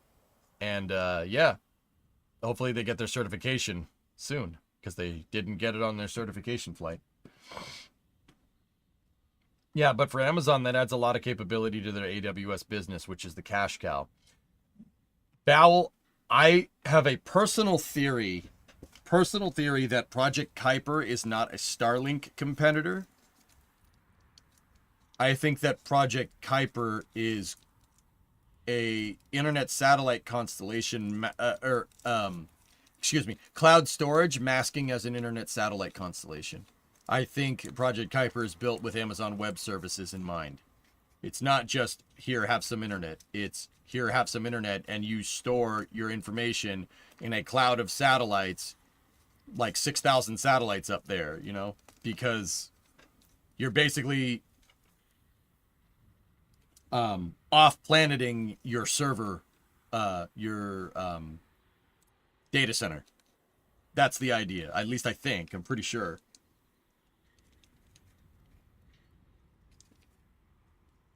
What you saying? It's literally going to be a cloud now? I think that's the idea, Tennyson. Yeah, I'm pretty sure that's what they want to do. I think this is... Project Kuiper is not about just making internet satellite constellation. It's about putting data centers in space. That's the right way to say it. Funny enough, what you said was done by Microsoft and Starlink in 2022. Azure Orbital Cloud Access. Interesting. Interesting, Baron. I didn't know that. What are your thoughts about Rocket Lab? I love Rocket Lab, C-Mac. Yeah. Rocket Lab's great. Neutron, I'm really looking forward to that. Did you see the chomper fairings the other day? That doesn't make a whole lot of sense to you. Well, you're not Jeff Bezos, Cody. Unless Jeff Bezos changed his name to Cody Bezos. Sure, it makes sense to him. The cost of storage in space would be stupendous. The reality is that radiation would kill the integrity of any cost-effective storage. Yeah, you guys all say that, but... see, okay. Everybody, you know, you all say that, but...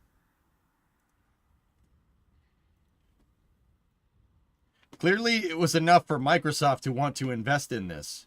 And Amazon clearly wants to invest in it too. You see, like, here's like, you're probably not wrong. That's probably one of the things that they have to deal with. But also at the same time, I don't know more about this than the vice president of Azure. You know what I'm saying?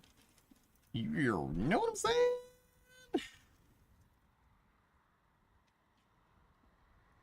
Right? Like, that... like, read the room, bros. Like, I don't know what to tell you. You guys are probably not wrong, but I wouldn't write this off as just a gimmick either. With tens of thousands of Starlink satellites and thousands of Amazon satellites, it's going to get super crowded, no? They call it space for a reason, Chaos, because there's a lot of it. Read Bello. Who's Bello? I don't think it's storage. I think it's high-speed access without the need for land-based fiber. Oh.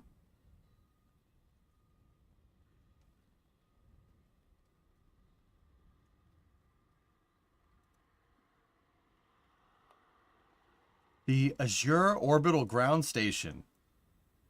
Oh, dear.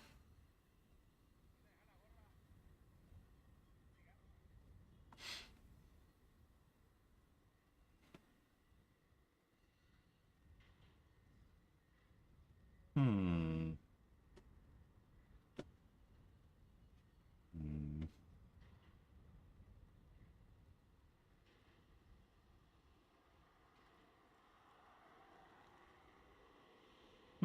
Interesting. Taking storage to space doesn't make sense, but bypassing relatively slow fiber with optical space links is going to revolutionize backhaul capability. So, okay. See what everybody else said, you know, about this. It makes a lot more sense now, Phenomenon, right? Like, so what Ocelot was saying before in chat makes plenty more sense.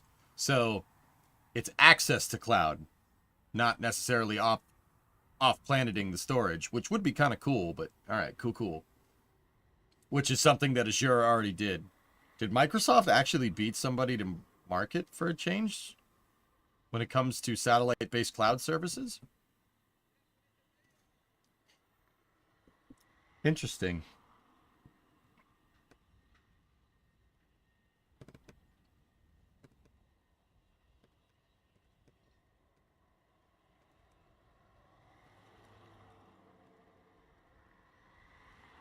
So with a lot of companies ramping up, do we think the Space Coast will have more and more factories built to the size of the planned Star Factory out there? I don't know if they're going to build factories necessarily at the Cape, but I mean, KSC certainly has a lot of space for that earmarked just in case. With that being said, Trey, if they did that, NASA did that like kind of flyover. NASA had a helicopter that was flying around 39A, and dude, the Space Coast in the background would look unrecognizable to even a space fan from 5 years ago. It looks like something out of a damn sci-fi movie. Like, I don't know if you guys, I did call it out when I saw it, but if we look,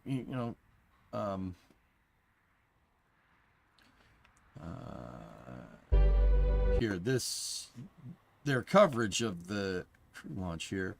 Now, once again, Crew 10 did scrub. It's targeting tomorrow at 7 Eastern, but they did these kind of fly around shots, and I'm telling you, the Cape looks unrecognizable to even somebody from like 5 years ago. There's so many new buildings. There's so many different things. Like, there's even rockets just sitting on other pads. Hey, do Starlink satellites have like a planned orbital life? About 5 years, Dak. They're in a decaying orbit, believe it or not. They need thrusters. They need thrusters to stay in the orbits that they're in. They use krypton ion thrusters. And when the thing runs out of gas, it just deorbits. Now, that's pretty smart. A couple of reasons. If a satellite breaks, it'll just deorbit. The solar panels on the satellites will slow it down enough that it'll just be it'll act like a big sail. It'll deorbit the satellite automatically. Because physics. Right? Second part of that is that creates a constant demand to launch Starlink missions, which makes maintaining the network a lot easier when you have a reusable launch vehicle. Make sense? Dude, that is such a... See, Dak, that's a really good question to ask, because that is a really important thing to touch on. Real quick. It's a really important thing to touch on because SpaceX found a way to buck the otherwise sinusoidal demand of satellite launches. Before SpaceX, guys, you'd have a very high amount of demand about every 10 to 15 years. And then that demand would dry up. Well, why? Why is that? That demand was entirely induced by the shelf life of geostationary satellites. That's it. It was entirely induced by that. Geostationary satellites have a shelf life of 10 to 15 years. So if you look at the demand for launches over the last, I don't know, basically since the space race, right? Satellites didn't really come into fold like until about the 70s. The early to mid 70s was when like the original, like that's when satellite demand went through the roof, right? Okay, fast forward to the 90s. Satellite demand went up again. So like 1975 to 1990, into the mid 90s, plus the dot-com bubble, there you go. Demand goes up, demand goes down, demand goes up, demand goes down, right?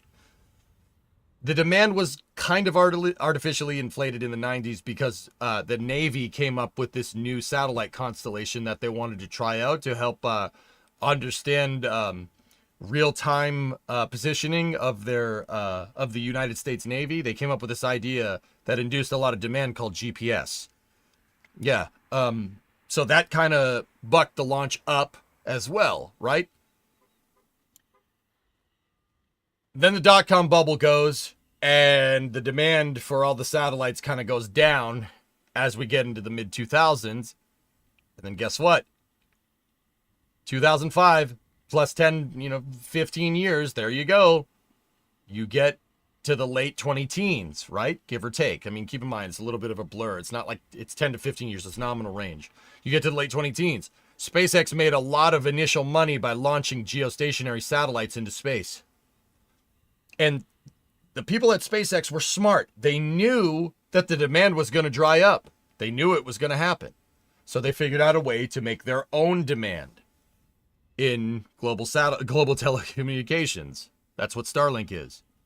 Starlink was entirely thought up to justify, as a justification for making reusable rockets so you could make life multiplanetary. Starlink is basically funding Starship's production by itself at this point. Crazy, huh? Now, speaking of that, let's look at the Space Coast. So this shot starts looking north. There's 39B. And everybody had TomToms on their dash. Yep. This might be a dumb question, but if Starlink is satellite-based, why do they need ground stations? Jeff, that's not a dumb question, and you also touched on something very interesting. Starlink uses what's called a phased array antenna, meaning that the antenna is flat. It's just a flat surface. They use frequency modulation over a bunch of really, really tiny antennas in this flat dish to be able to make the thing directional. Now, why is that a good thing? Well, if you were using a parabolic antenna and a satellite was coming over the horizon, you would need to point that thing at every single satellite that goes by. But a phased array antenna with that frequency modulation, right, can basically modulate frequency to come up with an azimuth to track everything without moving. If you've ever seen a Starlink antenna, it just kind of stops and just kind of stays in an idle position, and then the satellites just fly by over wherever that position is, right? And it basically just modulates the frequencies in the antenna, right? Now keep in mind, modulating frequencies on a phased array antenna is different than frequency modulation on like the radio. That's different, slightly different. I'm probably not using the right nomenclature, but whatever. So, right, the Starlink and that dish is designed to track a bunch of different satellites all at once, so you get an uninterrupted signal. Now, Jeff, the reason why that question is a good question is because, guess what? Starlink's actually partnered with T-Mobile to actually have direct to cell. So the people at Starlink, the people at SpaceX themselves asked the same question. Why even have the stupid dish? Why not you have a dish out in the middle, you're going camping out in the middle of nowhere, you have a Starlink antenna, all you're using it is for Wi-Fi on your damn cell phone. Why even have it? So they're pioneering DTC satellites, Starlink direct to cell, basically a satellite that's a cell tower that goes back and forth. So why have the antenna? Oh, they asked themselves the same question. They're trying to get rid of it. That's why that's a good question. Yeah, if you have T-Mobile, you can literally get a cell signal anywhere because of Starlink. Will V3 have direct to cell? Some of the satellites Milge that we watched launch last night had direct to cell on them. At least some of them did.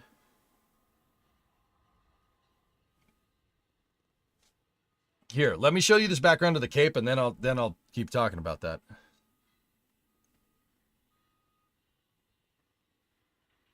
Dude, there's the Starship Tower. Short sticks. Now, keep in mind, this is now looking kind of northwest.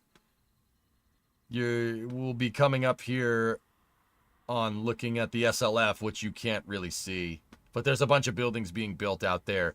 This really gets crazy once we get past the VAB. So there's the Sarin CC8800 building ML2 right there. That right there is OPF, former OPF3 or the C3PF. That's where Starliner is built. Like, it's manufactured there. Oh, they got rid of the damn shot. Come on, come back.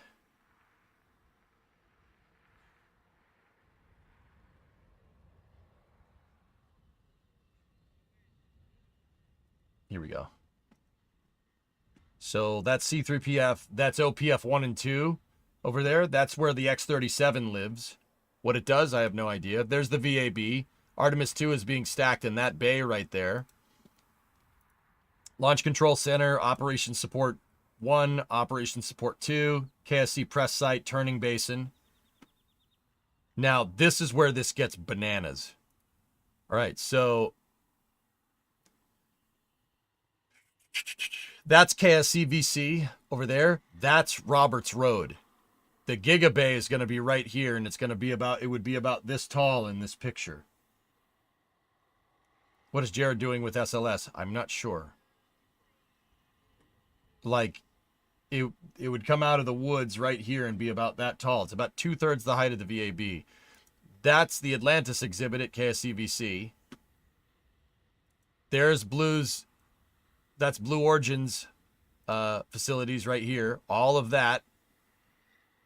That's the tank cleaning and testing cell. Now, there's a bunch of buildings over here that you really can't see. OneWeb satellites are, all the OneWeb satellites are manufactured over there. And now this is where this gets nuts. That's Kennedy Space Center industrial site right there. Now, take a look at the pads, man. This is absolutely crazy. So we're looking directly south right now.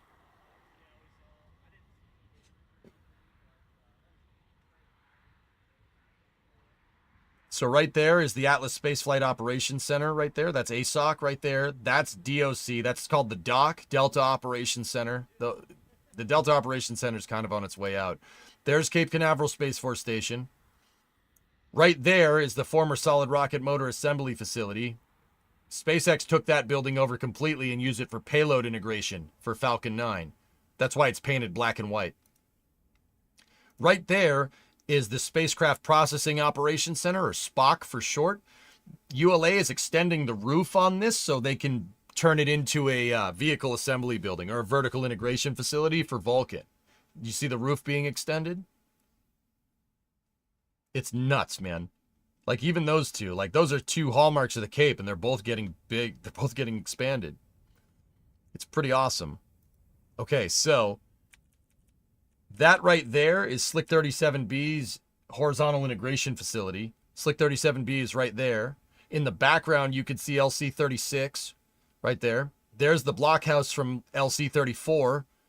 There's LC-16. That's where Relativity is doing their thing, right? Firefly is working on LC-20, which is on the, it's behind over here, right? That's Slick 40 right there. Slick 40, look, it has a Falcon 9 teed up on it. We watched that Falcon 9 launch into space last night. Yeah. See, that rocket's already launched and landed. Dude, 2 freaking Falcons in one shot. That's badass, man. That's what I mean, man. That's some future stuff right there. I love it. This is great. Isn't that cool?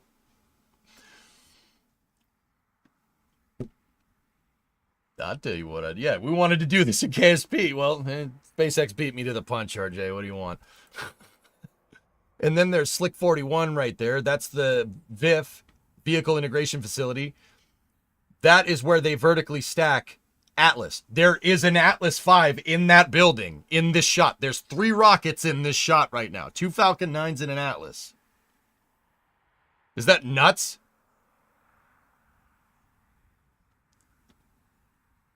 Imagine 2 Falcon Heavy and a Starship. I'm in, dude. I'm in. And Trey, I'll get to looking at the Starship stuff in a second. That's Slick 41. Now, I just want to back this up real quick. Just back it up to about here. Guys, there's 3 launch pads in this shot. 39A, 41, and 40. All 3 of them have crew access arms. All 3 of them can launch people into space.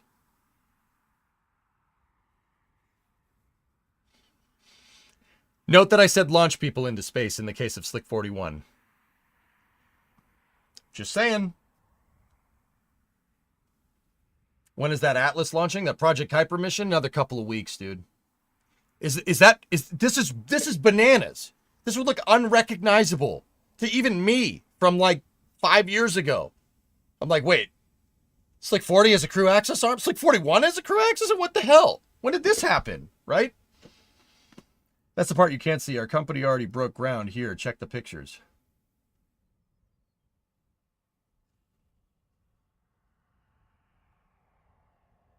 Yeah, we couldn't see any of the SLF stuff, but here, I'll show that in a moment.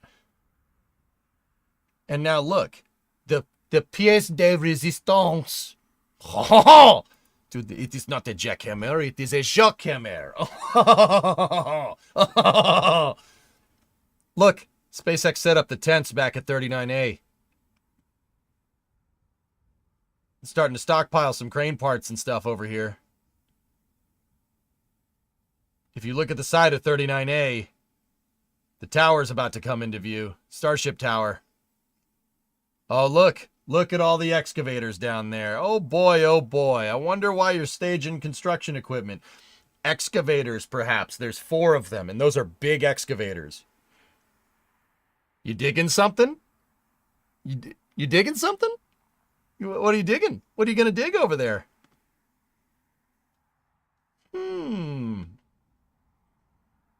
The tents are inside the BDA. The flame trench, baby. He said the thing! They're going to start digging out the trench for Starship operations. Dude, this is crazy. This is crazy. Like I said, the cape is freaking unrecognizable. And Baron, thank you for linking this up. Take a look. That's what the SLF is going to look like, guys. Kennedy Space Center wants to take the shuttle launch and landing facility and turn it into basically an aerospace R&D facility. A commercial aerospace R&D facility, might I add. Excavators caught in 4K. Counting ML1, there are 3 super heavy vehicle towers there. Isn't that crazy, Goat? Nice workers and resources layout. Oh, shut up. Crazy. No, this is carefully designed.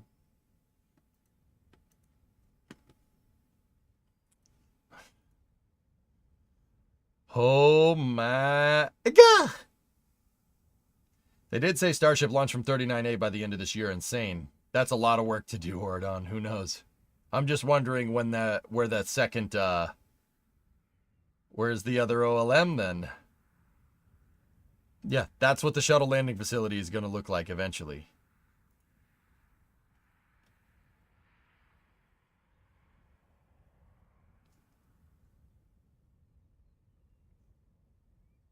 What is this? That's the shuttle landing facility, Hidgy. They're going to turn it into a aerospace R&D facility. That's what they want to do.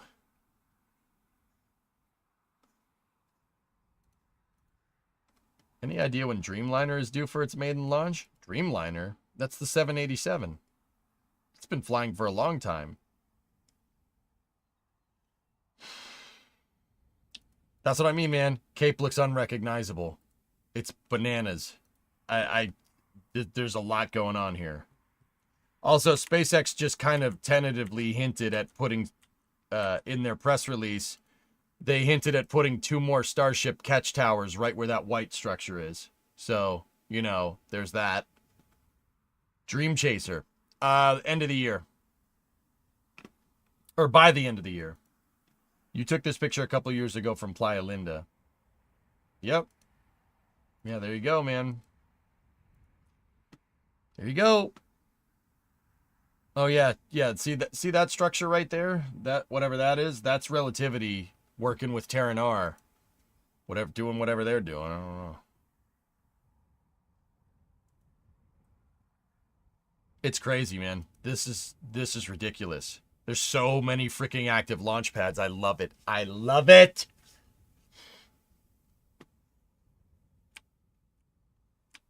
Dude, the fact that there's just 2 Falcon 9s right next to each other here is just making me absurdly happy.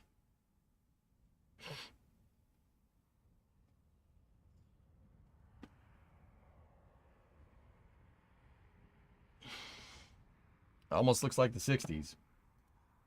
Bro, the 1960s engineers wish they had Falcon 9. Bro, you wish you had this. You know? You wish. Here, speaking of that, here's some satellite pictures of what's going on. This is a comparison between January 12th, 2025 and March 3rd, 2025. SpaceX doing work again.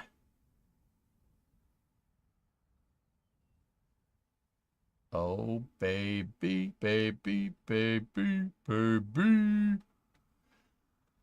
Yeah, that's pretty neat. How neat is that? That's pretty neat.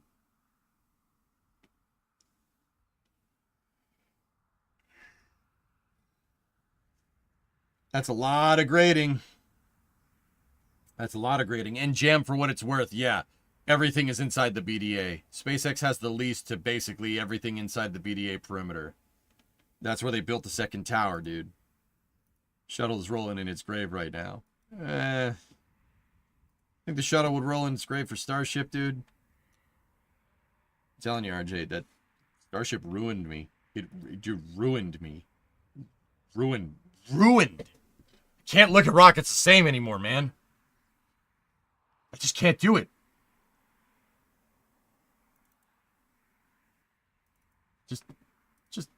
Just look at this thing.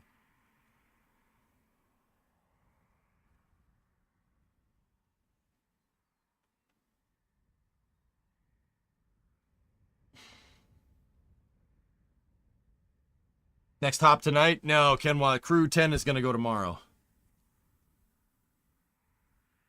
Dude, you can't...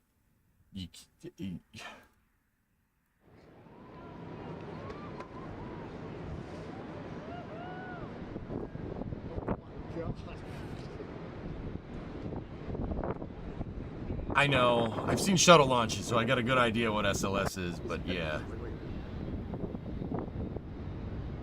Dude, listen to this damn noise.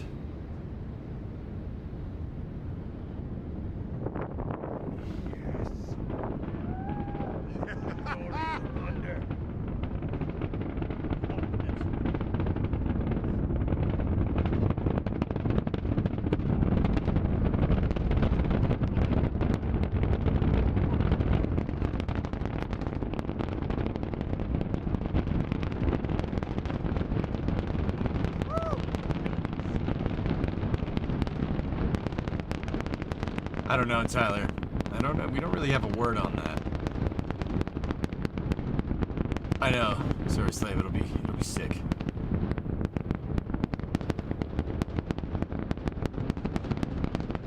Each one of those pops that you're hearing, guys, is like a cannon going off. Note that it's peaking the mic. That's how loud this is. Think about if you had a fully automatic howitzer, like bop bop bop bop bop bop bop bop. You know, like dude, I'm telling you, it's crazy, dude. When a Starship lands in the ocean, I might believe. How much payload can it get to orbit? What are you talking about? How much payload can it get to orbit? Nothing right now. Why does it do that sound? Yeah, and what you're hearing is the pressure. The reason why the sound buffets like crazy is because the rocket is so ridiculously loud it disturbs air around it. Think like a bass speaker would like that, but Starship sounds like 100,000 freight trains derailing all at once. The pressure is so ridiculous it actually like warps the sound. It's unbelievable. You can actually see it. You can see the sound waves coming off of this thing when it launches. You can see like ripples in the air. It looks like something out of the Matrix, dude. Why don't you take a decibel reader out there? NSF actually worked with a group of scientists from BYU, and they did. It's loud. I don't know what their dB readings were, but their paper has been published, if I'm remembering right. With the booster.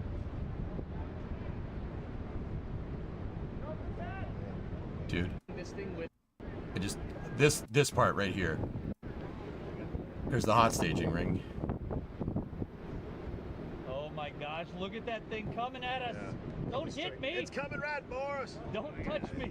That's what I patted down to the back. I'm like, do you see it? He was like, don't, stop it. All right, hot staging ring, good. Watch this. Dude, this part's so cool.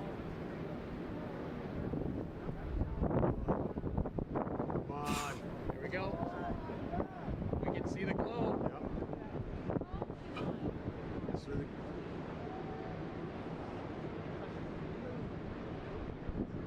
Fly, baby, fly. Do the thing. Yes. Come on. Seeing some vapor on it. That's the first stage, Jan. You see this? Come on, baby. Come on, light it up. Yeah. We got a light. Dude, what the actual frick? Come on. This is Flight 7, yeah. Oh, it's slowed way down. Down to 3 engines. Come on, bring it on home. Dancing over there like it's nothing. Come on, baby.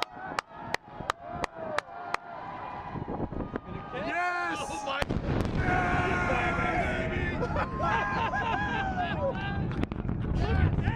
Oh my Dude. God. I know Starship hasn't moved anything into space. If we want to be technical, yeah, it's not done anything yet. That's something. That is something. Now, that's not putting payload into space. Don't get me wrong, guys. I'm not like a total Starship fanboy. Crazy. Like, I want SLS to work. You guys know that. I'm still a huge advocate for SLS. I just want bigger rockets. And that is a bigger rocket. So I feel compelled. But dude, that thing is nuts. That is insane. It's crazy. How is that possible? Like, just like, I get it. I know what you're trying to say, RJ, right? And the shuttle always has a place in my heart. We can't have the shuttle anymore, and that pisses me off. But also, this exists. That's pretty good, man. It's pretty good. It's pretty good. Just saying. It's pretty good, dude. It's a full flow stage combustion cycle. Dude, there's 33 full flow methalock stage combustion cycle engines in this thing. 33! And they somehow get it to work. How is that possible? It needs an expendable upper stage? Well, what do you mean needs? What do you mean needs? The upper stage is already very expendable. Did you see the last flight?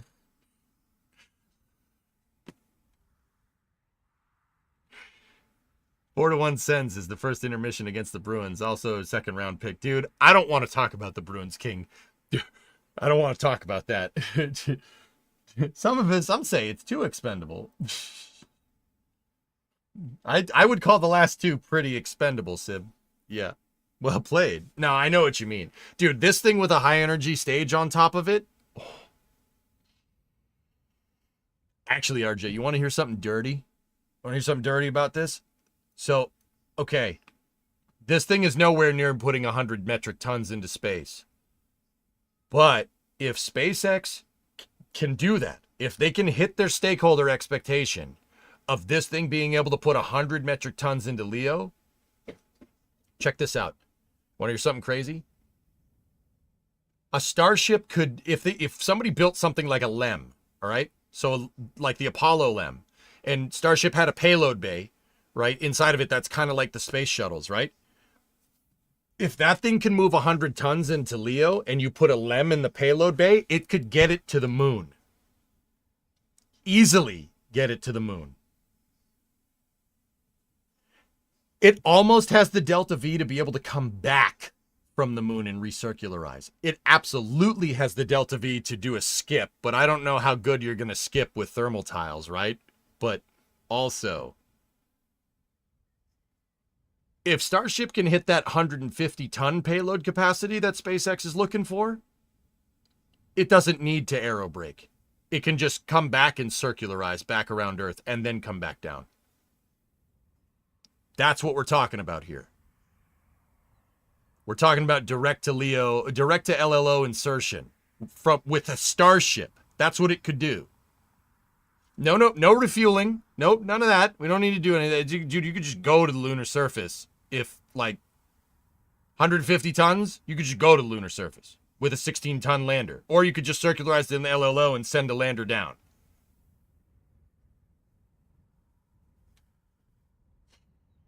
Don't forget that the Falcon 9 payload increased greatly over time as well. Yeah, that's right, Spoiled.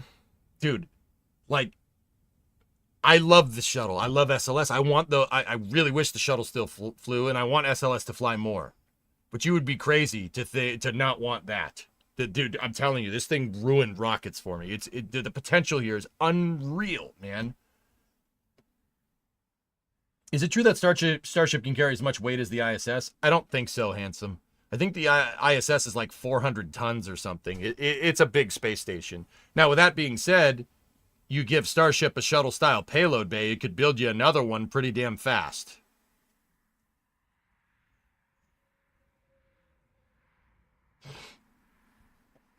Like, what's the proverbial Block 5 version of that gonna look like? Dude, it's gonna put the shuttle to shame. And I love the space shuttle. The space shuttle's my baby. That's the best, dude. Perhaps too expendable. I always will love the shuttle, guys. You know that. But, dude, this thing... I'm sorry. It was super heavy punching through the exhaust plume right here. It looks like something out of Halo, man. That looks like an ODST drop pod or something. Like, what? Look. Boom! Right out of the clouds. It's so freaking cool, dude. That's some sci-fi stuff in real life. Just... Fly, baby, fly. Previous message. How fast could Starship's thermal protection tiles survive re-entry? Yes. I don't know. I don't think SpaceX knows either. Come on, baby. Come on, light it up. Yeah. We got a light. It's coming down. Come on. Oh, it's slowed way down. Down to 3 engines. Come on, bring it on home. Just dancing over there like it's nothing. Come on, baby. Yes! Oh my!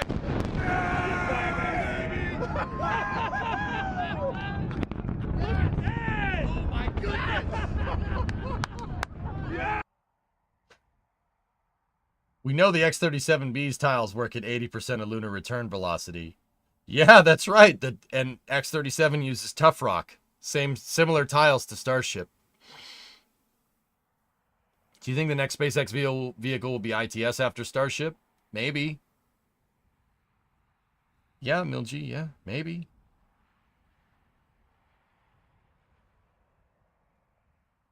Yeah, Kai Fox, that's possible.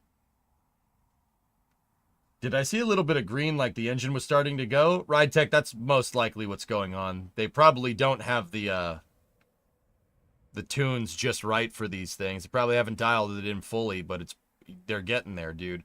I'll tell you, I saw that booster land. So that's booster 14. I saw booster 14. I saw booster 14 roll out, and then I saw booster 14 come back. Actually, I don't know if I saw it rolled back.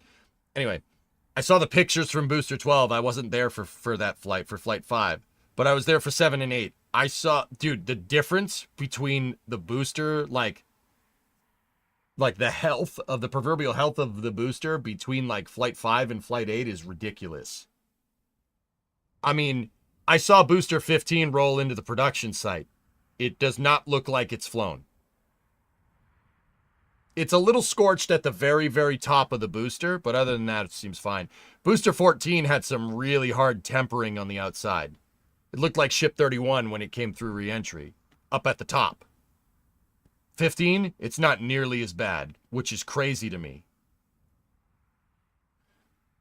How long has the ISS already been end of life? What? I say ship it again. Ride Tech, I originally thought that they were going to wait until they got to a Block 2 first stage to reuse a booster. The more and more I think about it, it's going to be 14 or 15, maybe even 16. One of the super heavies that's built right now is going to be the one to fly 2 times. In fact, if I had to guess, they're probably refurbishing booster 14 in Mega Bay 1 right now, if I had to guess. If SpaceX designed a shuttle like Spaceship, how would you feel? What do you mean, Shogun? That's what Starship is. And I think how I feel is pretty straightforward stuff, dude. Dude, Starship is a space shuttle on steroids, guys. It's like taking all the best parts of a Saturn V and the best parts of a shuttle and making it one vehicle.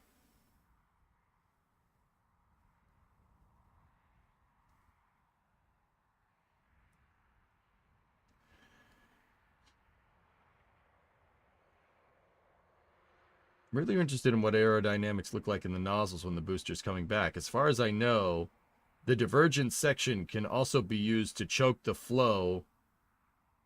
As far as I know, the divergent section can also be used to choke the flow is used backwards. So you could potentially have supersonic flow coming into the combustion chamber prior to ignition. This is all speculation, of course. I think the throat's going to slow it down, dude. Lava, if I had to guess, I mean, obviously it's not getting past the injector plate, right? I mean, it might. But if I had to guess, the pre-burner outlet pressures coming from the two pre-burners on Raptor going to the combustion chamber, the pressure from that most likely exceeds the dynamic pressure induced from flying business end first. The dynamic pressure induced from flying business end first. That's what I'm trying to say. Basically, when the rocket turns on, it's way more pressure. I mean, think about it, dude. What's Raptor's chamber pressure? It's 300 bar. There's no way you're getting 300 bar of compressed air inside of it because the engine's flying backwards. I wouldn't call it a negligible thing, but it's clearly not a problem. Hey, boo. Gentrified Doom. What is this?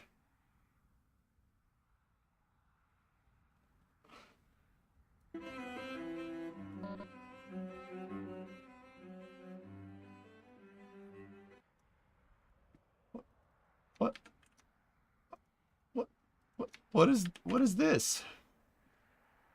Do you think that Flight 9 OLMB will be installed? It's a good question.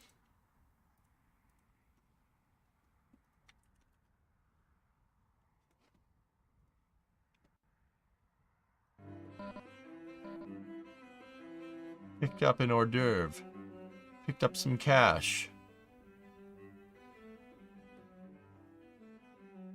Is this an art gallery?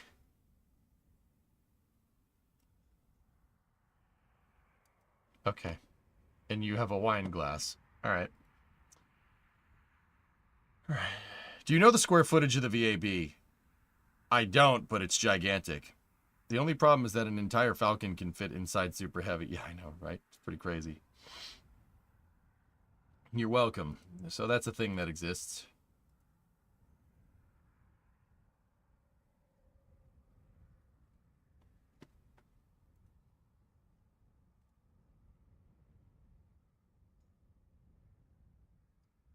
Hey guys, just a couple. I have a couple more things with space news. Just wanted to. We were just looking at that picture. Actually, hold on. Keep that. That Crew 10, right? This is the Crew 10 coverage, right? From yesterday. This rocket did scrub. It's scheduled to launch on Friday. Right? In this shot, you have Crew 10 Falcon 9, and then you have Starlink 1221. That rocket launched. This was Wednesday, right? That rocket's launched. You know what I was just thinking? If we look at next space flight,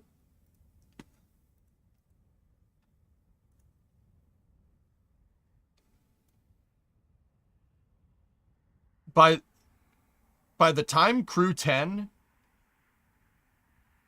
starts their next launch coverage, there will be another rocket on Slick 40.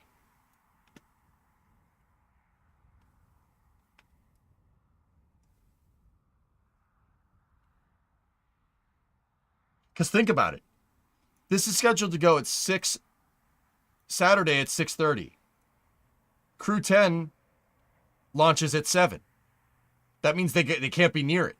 So either they're going to integrate this from 7 p.m. to 6 a.m., or they're going to put it out on the pad, get it ready to go, and then just wait.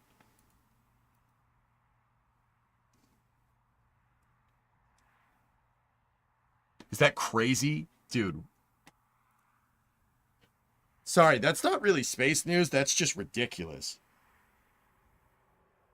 Dude, what's the pad turnaround? How? Where are all these Falcon 9s coming from? Hangar X is the answer to that question, but jeez. Oh, man, what I would have done to seen this done with the shuttle. The shuttle could have done this. They just never chose to. Narnia. Yep. The answer to that is yes, right? Still think it's crazy to think how quick they're clearing the drone ships. Yeah. Right, right, Bowles? Yeah. Balskov? Yeah. Can you believe that?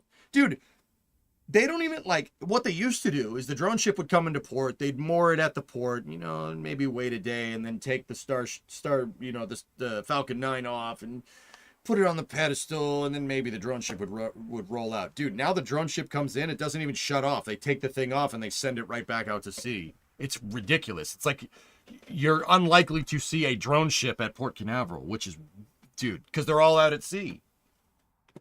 You know what else could do this? Ship 26. Where's the timeout button? Where's that timeout button? Ah, yes, here it is. I will not tolerate Ship 26 praise in my chat. You might be able to get away with that at NSF. You're not getting away with that here.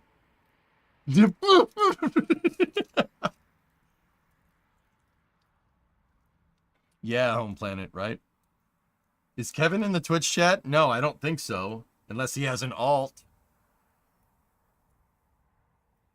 Yeah, you could praise Ares 1. Ares 1 is fine. What's Ship 26? Yeah, it was the Starship test article that got scrapped. And I'm happy it did. They used it for propulsion testing, Sib. It was a Starship with no fins or anything. It was just a tube with a nose cone on the top. They used it to test the plumbing on Block 1 Starship.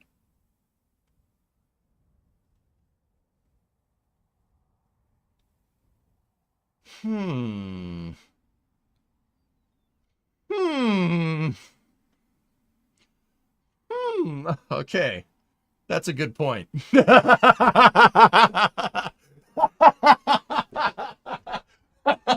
Come on.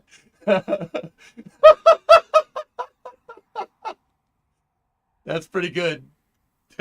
That's pretty good. Hey, wait a minute.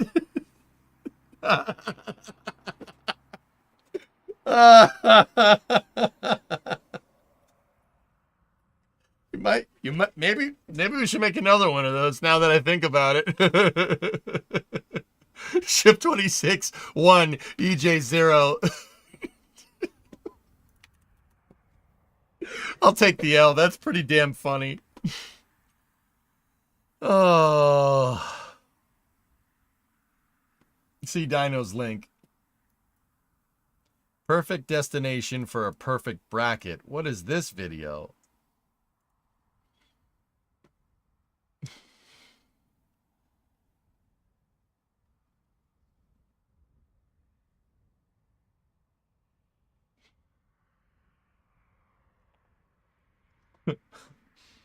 The video, more so what it's referring to.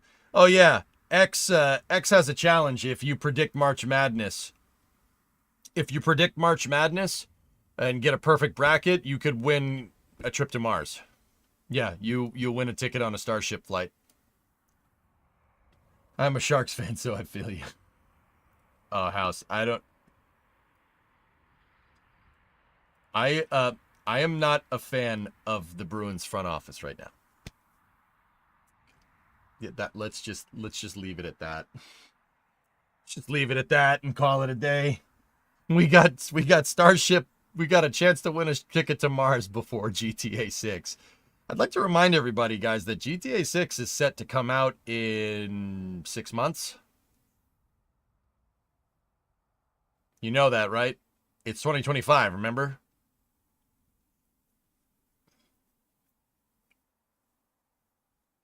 I know, Wayfair. I know, Wayfair. I want to punch Don Sweeney in the face. Only on consoles, though. All right? Luckily, I got a capture card. I bought one when I was in Boca Chica. Had to dig it up, but going back on the X-37 tile, surviving 80% of lunar orbital velocity. Yeah.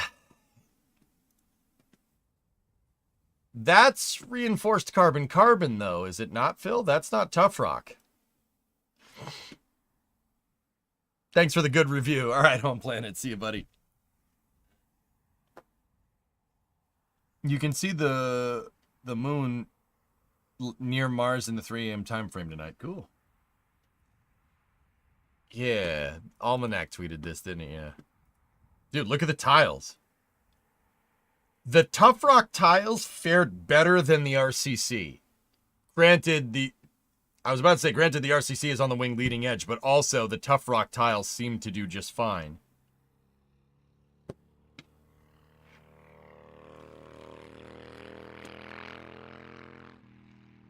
Motorcycle.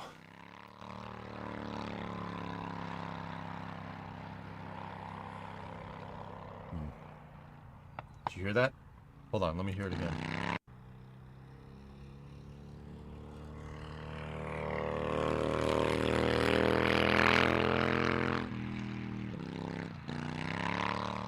Guy can't shift.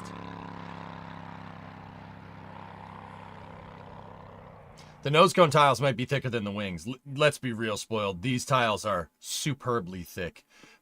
Actually, something really cool to learn here if you guys want to learn about how tiles work. I may or may not have figured this out by taking a blowtorch to one. Don't worry about it. Yeah, don't worry. You had to be there. So, look. The reentry to the tile is slightly abrasive, and it actually smoothed the tiles out. You believe that? See how these tiles have this kind of texture going on here? There's like kind of a orange peel skin texture going on. Those ones don't have that.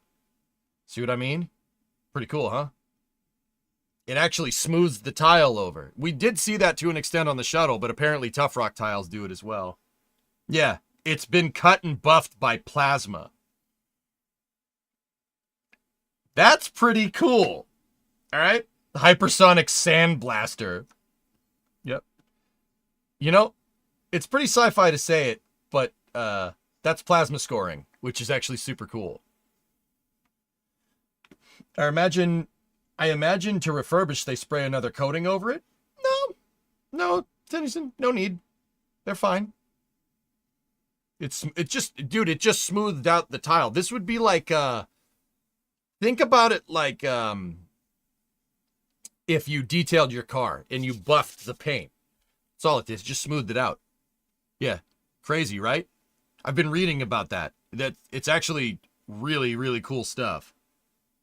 Plasma knife, mate. Wild this came back from such a high orbit. Now, okay, just in case anybody's wondering, the reason why we're looking at this is because the X-37 supposedly uses a very similar tile type. These are unifibrous tiles, unifibrous composite, right? So the space shuttle tiles were silicate based. They were more like porous rock. This is like woven carbon fiber almost, right? Think of it like a fiberglass tile almost, but the fiber is not glass, it's carbon, right? Pretty good stuff. The X-37 had an apogee on this flight because this X-37 launched on a Falcon Heavy two years ago. It was 2 years ago. It launched on a Falcon Heavy 2 years ago. I think it was 2 years ago. And it gave it an apogee. What was the apogee, boys? It was like 60,000. The highest point in its orbit is what an apogee means. What does Dream Chaser use? I'm not sure, Jake. Wasn't it near Geo? It was near Geo, Kelly, I think. Yeah, I'm pretty sure. Either way, a re-entry from geostationary is pretty much in line with a trans-Earth injection re-entry. So that's not entirely coming back from the moon types of re-entry heating, but it's almost coming back from the moon types of reentry heating. Like, it's close. 38,840 kilometer apogee. Yeah, and then this picture that we showed. Check that out, dude. That's a picture from that spacecraft.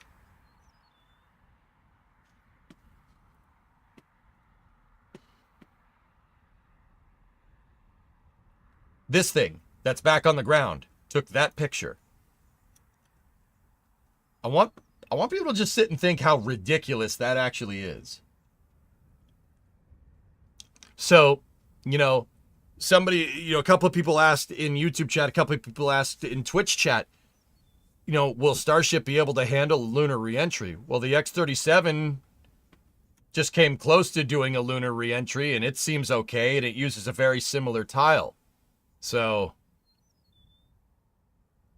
I would say, yeah, probably it'd be okay. You would not be able to do this with the space shuttle. It would destroy the space shuttle. That wouldn't be a good idea at all. Yeah, a craft that was up here at Geo came back. That's pretty crazy, dude. The X-37 is a lot smaller, though. Well, then Starship, yeah, sure, Big Zig. But you got to remember, the X-37 is an aluminum chassis vehicle, as far as we know. I mean, I would assume it is. Who knows? I don't know for sure. Starship is steel. Remember that Starship can tank reentry. We know for a fact that it can come back from near low Earth orbit with missing tiles, and it just seems to be okay. I mean, not that I think you would be able to fly ship 29, 30, or 31 if, you know, if they somehow got those back. I don't think they would be able to fly again, but you get the idea. Why is he angry? I'm not angry. I'm excited. Dude, you know how far this picture is away? A spacecraft went this far out, took this damn picture, and then came back down and landed. Also worth noting, the X-37B did 18 deceleration orbits repeatedly with opening the payload bay after each orbit to charge the batteries. Dude, what a beast mode of a freaking vehicle this thing is.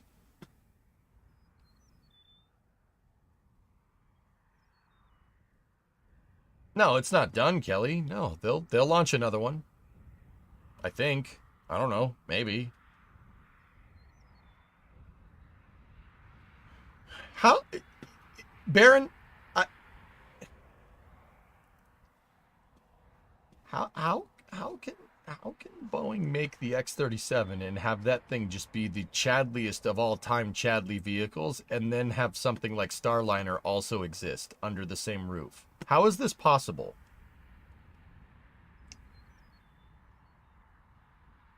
Yeah, Aqualex for sure. How is and also being smaller, the heat was more intense. Yeah, that's right. Weather guy, I don't see your last. Oh, it's been a while. What are the applications for the X-37? Wouldn't you like to know, weather boy?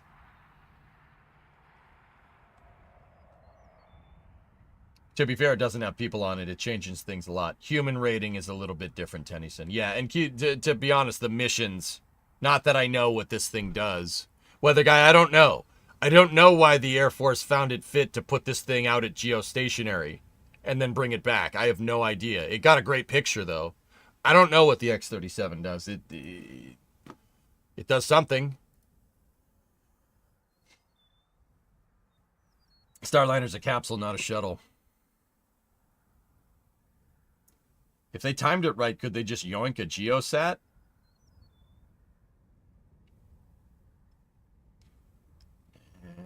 You'd have to go to full geostationary hired to do an RPOD operation, a rendezvous proximity operation. You'd have to.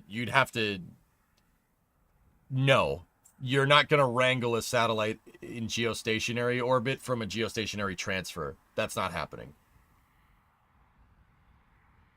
If I had to guess, it's me throwing my hat into the ring. If I had to guess, the X-37 is up there taking pictures of something. The Space Force clearly wants people to know that this thing can take pictures. And this obviously is not a fixed camera because it's looking like left out of the payload bay. So they obviously want people to know that this thing can get near geostationary and take pictures. So they wouldn't release this picture if they didn't want to, you know, why would you show your vehicle's capabilities unless you wanted somebody to know? You know what I'm saying? Like,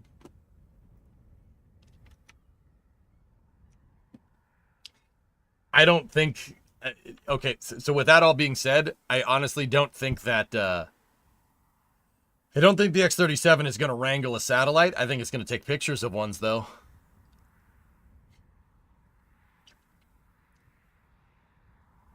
It's stealing spy satellites. Now, that's what the space shuttle was supposed to do. I saw the X-37 land one time. Strange vehicle. It really is, dude, but it's an absolute beast mode of a freaking vehicle, I must say. Probably, Trey. It's spying on spy satellites.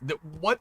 So, weather guy, once again, if I had to throw my hat into the ring with the X-37, I honestly think that the X-37 is a reusable spy satellite. Yep. So, think like you put an optics package inside of the payload bay, like one that can take pictures at geostationary, right? Or whatever. Maybe a new type of antenna or whatever. You put that in the payload bay, you send it up there. If it works, you bring it back down. And then you build it into a satellite or something. I don't know. What's the range of altitudes that it could theoretically deploy at? I mean, weather guy, this thing launched on a Falcon Heavy. That was the OTV-7 mission launched on a Falcon Heavy. It shot it to geostationary transfer. Dude, you could put one of these with payloads on board to GTO. It can launch anywhere. You could take that thing anywhere. You could shoot that thing to the moon if you wanted to. Easy. Falcon Heavy could do it.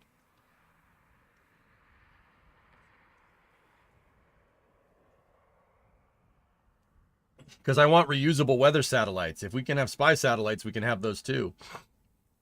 Weather guy, I proposed a architecture a long time ago. I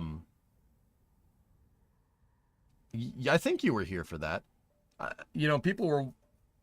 I got asked a question about the Science Mission Directorate basically being at NASA's Science Mission Directorate. So NASA's science missions being at odds with their human spaceflight missions and how they have to fight over funding. And I said that the solution here is to have them work hand in hand.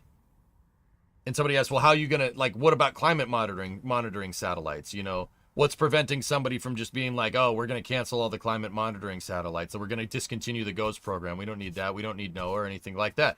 You know how you protect against that? Make it involved with the Human Exploration Operations Program. A reusable weather satellite would probably be a good place to start.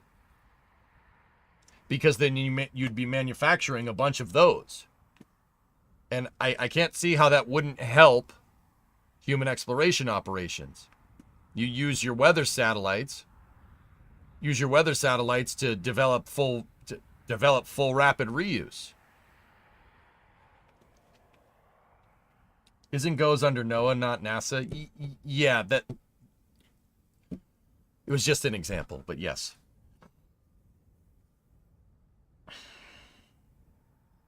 I'd love to know how it compares to a GOES R or LEO Polar Sats.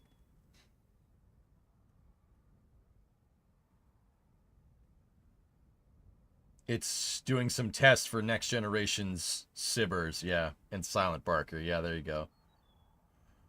Like, how cool would that be, weather guy? Like, oh, you know, GOES 69 is, you know, it's almost out of fuel. Okay, bring it back down, then launch it again. Just saying, you need an entire constellation of those things. Clearly it can come back from Geo. It's not a big deal. Like, clearly that's okay. Wouldn't that be sick? And then you just, you know, you'd make a variant of this thing, right? Make a variant of this thing with people on board. Put a crew tank in there instead of the SAT bus, right? There you go. Exactly what I did with my X-37s. You remember, or not X-37s, with the X-33s. Remember we built the SSTOs in Kerbal, and I could just take the crew tank in and out of the payload bay. No problem. That actually worked, too, which was pretty crazy.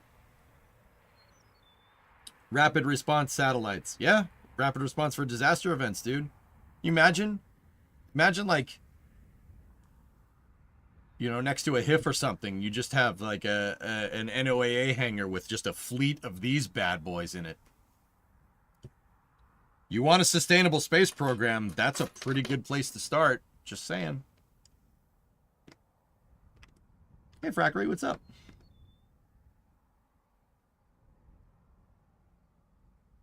To make more, I probably want somebody else to... I mean, arguably, Boeing has a lot more experience building shuttles than they do capsules. This thing actually works really freaking well. I want Boeing to make more of these things. Please make more of them. They clearly work. They're clearly good. Looking for work, but okay. You? Frackery, I'm alright. I'm having a decent day. Having a decent day. If you predict March Madness... you could win a trip to Mars. No, I'm not. No, I'm not good at March Madness. No.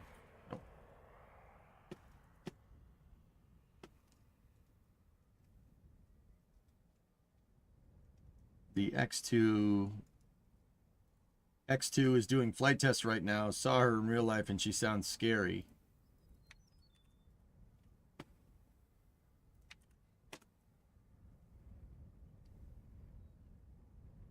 Whoa! Whoa!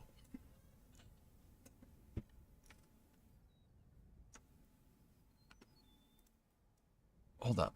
Hold up. Hold up.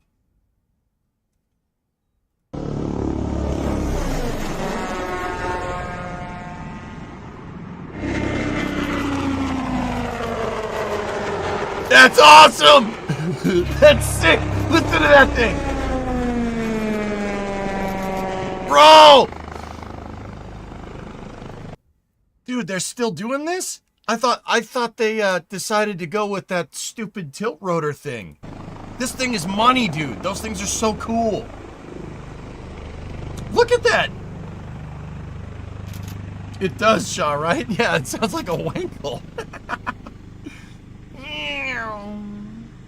So, these double rotor helicopters have a propeller at the back. There's a propeller at the back. So what this helicopter can basically do is fly like an airplane. At higher speeds, it turns into basically an autogyro. And all the power all the power that's powering the helicopter engines get put to that propeller in the back. And the thing can fly as fast as an airplane. I mean, dude, look at that thing go.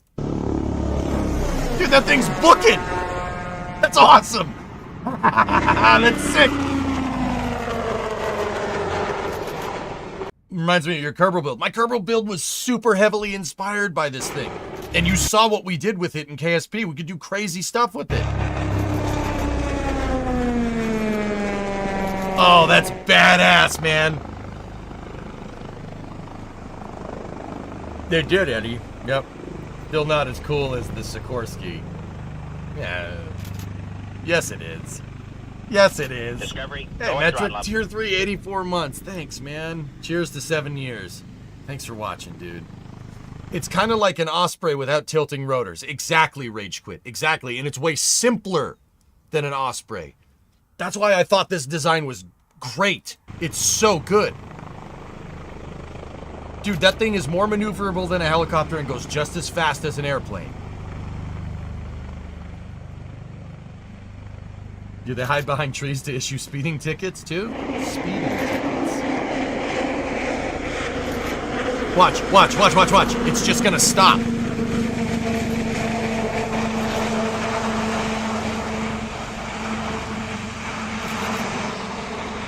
Dude, that's nuts. There's a propeller on the tail of this helicopter that's actually facing backwards instead of like to the side like a tail rotor. It's turned backwards, and it's a featherable prop. So when the helicopter's coming in, if you feather the prop and you negative pitch the thing, it'll just stop it, like that. It's super cool, dude.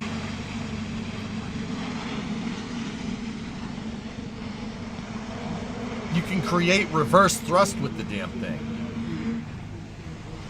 Look! Look, look, look, look! It's flying backwards! Dude, Baron, I didn't know this thing still existed. That thing is so cool.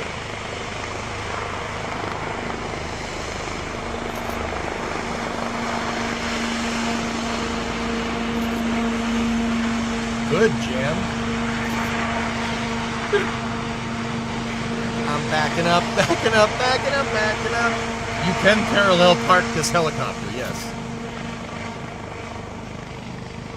Oh, that's so cool. That thing is badass. Listen to that sound. It sounds nuts.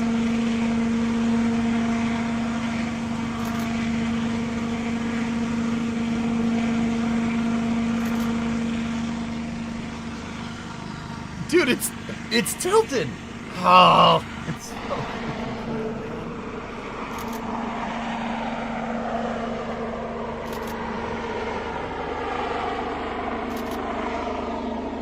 It's an X2.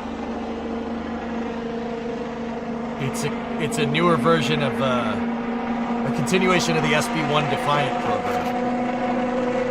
It's not a drone. There's people on board. That thing is sick. Oh, that's so cool.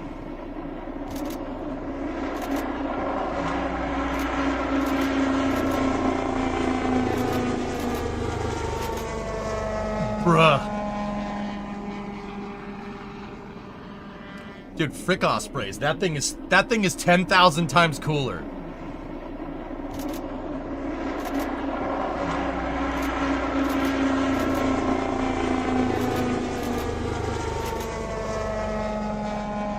And it's 10,000 times safer, by the way. It's also that. Dude, look at how fast it's going! Oh, that thing is sick! Oh, come on! Dude, it's so freaking cool, man.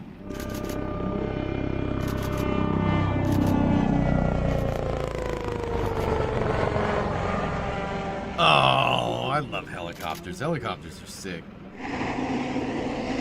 Wait, did it say 200 knots there? It did, Panda. Holy sh! That's so quick. I didn't see that. I was freaking blinded by how cool that thing is. That's 200 knots in a helicopter. It's just doing its thing. Whatever. Now, don't get me wrong. There are helicopters that can kind of get near that, but this thing is just doing it no problem.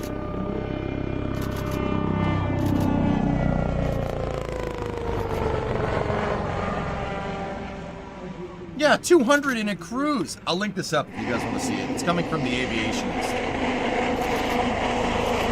Watch, it's just gonna stop.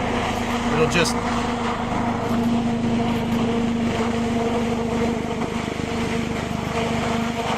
There's no, like, tilting back, no tilting forward, just...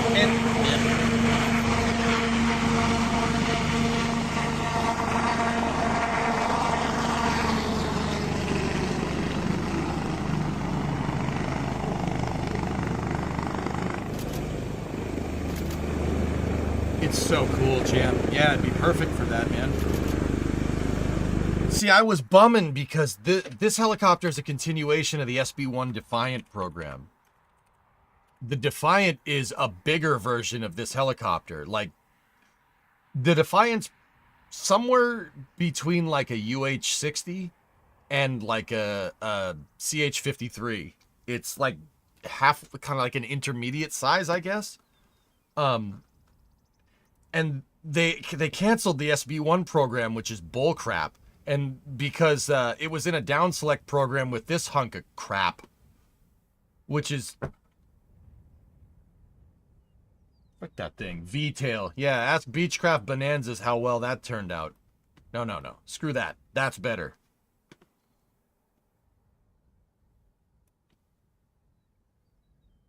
It's so cool, Baron.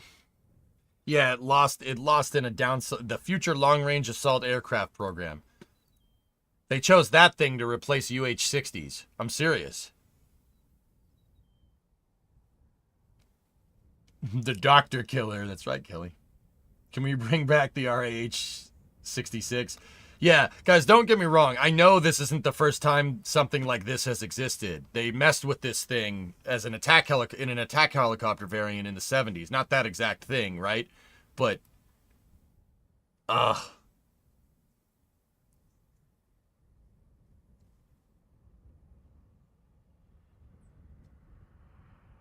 dude, the Defiant is beast mode, man.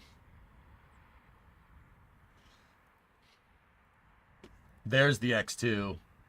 That's the thing that's flying around.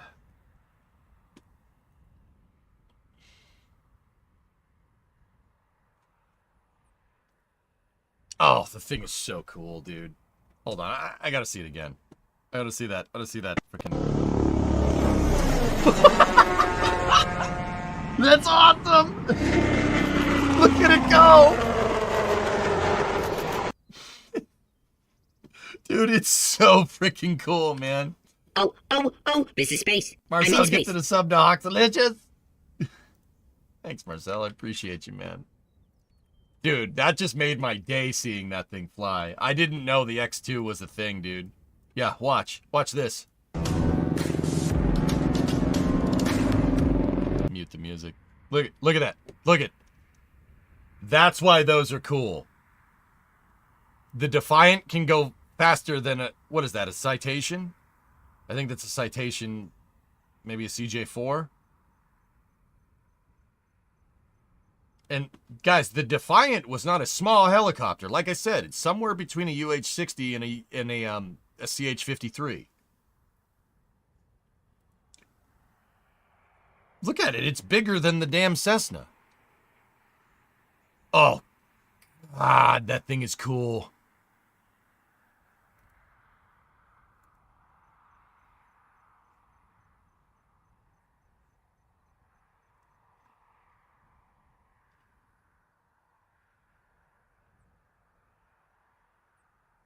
No, the CH-53 is a Pavlo. Well, Pavlo is a type of CH-53. CH-47 is the Chinook.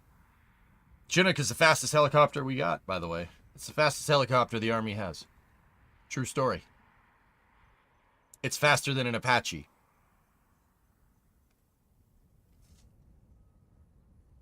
Dude, the SB-1 does what Airwolf does in the show, in real life. Not the Cobra? Nah, hell no. No. The Chinook's the fastest helicopter we got, dude. How? It's designed to lift tanks. That's how.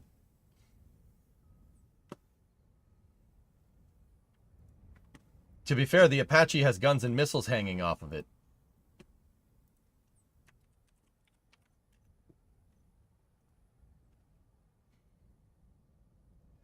Hellfish, have you ever heard of the ACH-47?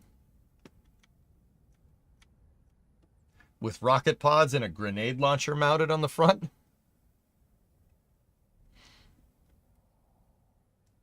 ACH-47. They used them in Vietnam. Chinook gunship, dude. Look at all the guns sticking out the side. It's got a freaking grenade launcher. That's a tube nuke on the front of this thing. Boom. Four 50s and then rocket pods, man. My beloved. I love Chinooks, man.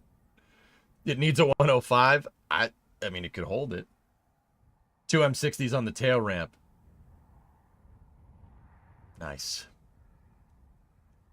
Whoever came up with this thing was on a lot of drugs? Yeah. So? Still cool. Freaking grenade launcher on the front. That's awesome, dude. It's so funny. Why have Cobra when we could just have Chinook?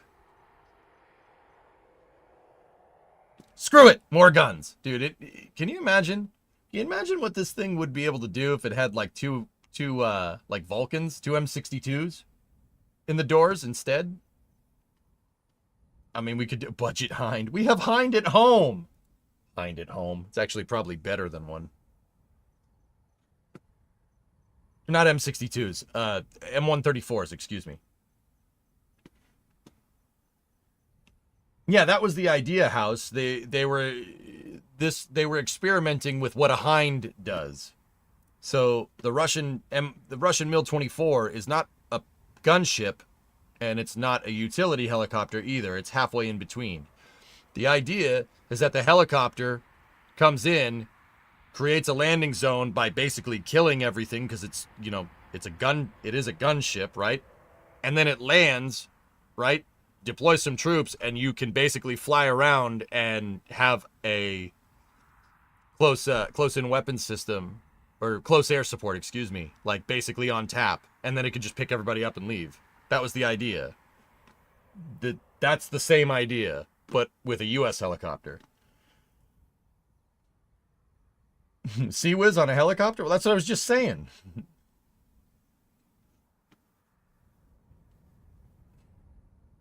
Not pick up and leave. Well, you could.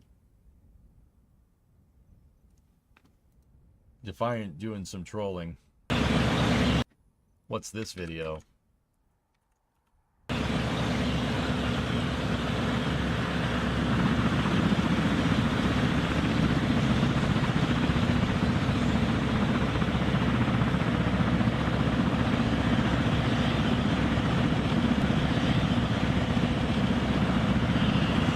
Dude, that thing is so cool. I love it. You guys saw that, right?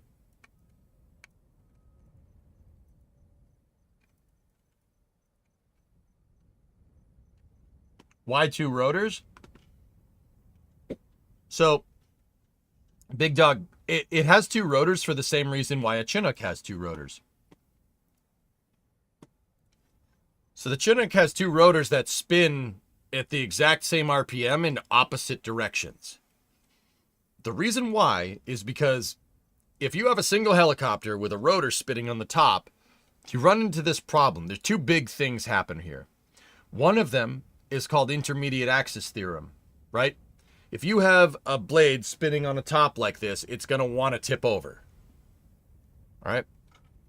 The second part is if you're doing that and going forward, not only are you going to want to tip over, but the fact that one blade is spinning forward and simultaneously at the same time the other blade is spinning backwards means one side of the helicopter makes way more lift than the other when you're going at high speed.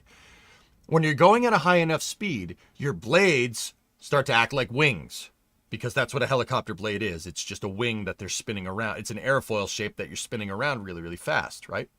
When you're going forward, one of the blade that's chopping into the wind is going to be going forward, and the same blade is going to be going backwards. This is called retreating blade stall.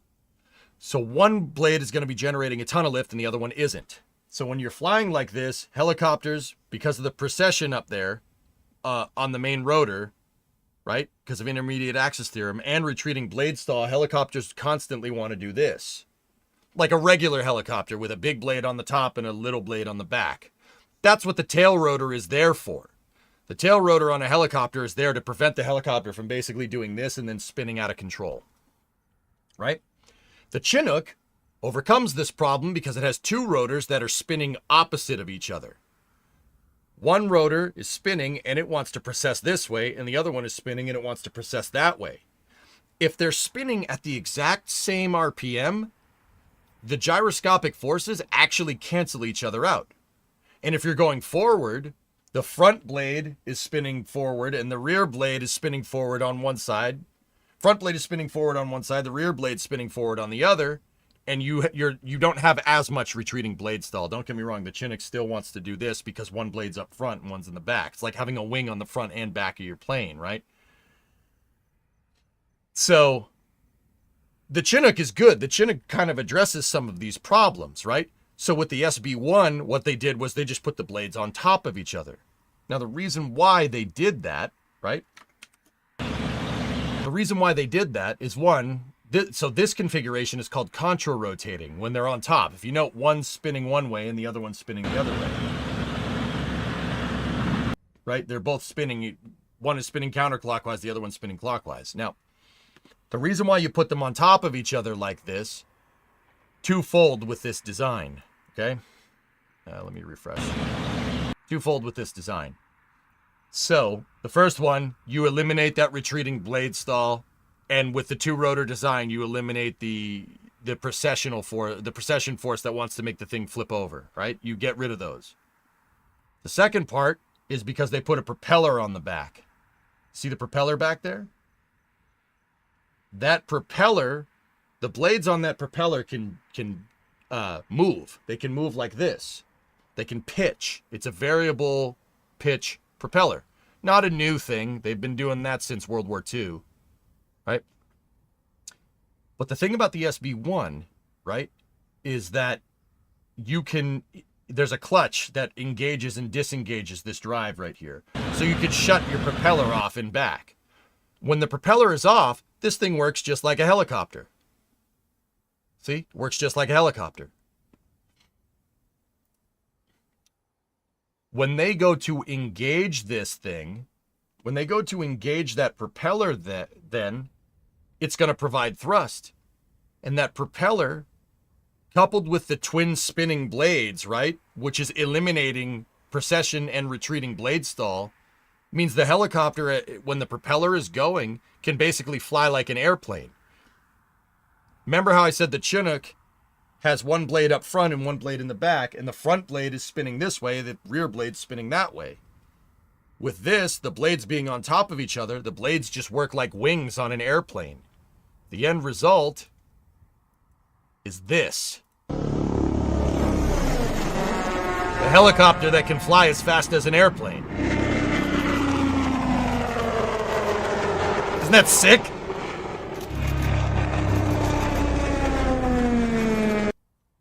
It looks like, well, this was in contention to replace the Osprey, Big Dog, but they chose. It looks like they're still doing X2 technology demonstrations, so I'll take it. The SB1 program, the SB1 Defiant program was canceled. They canceled it because here, I'll show you. It was in a down select for the helicopter to basically replace Ospreys, Black Hawks, whatever. And it lost the Future Long Range Assault Aircraft program to this crock.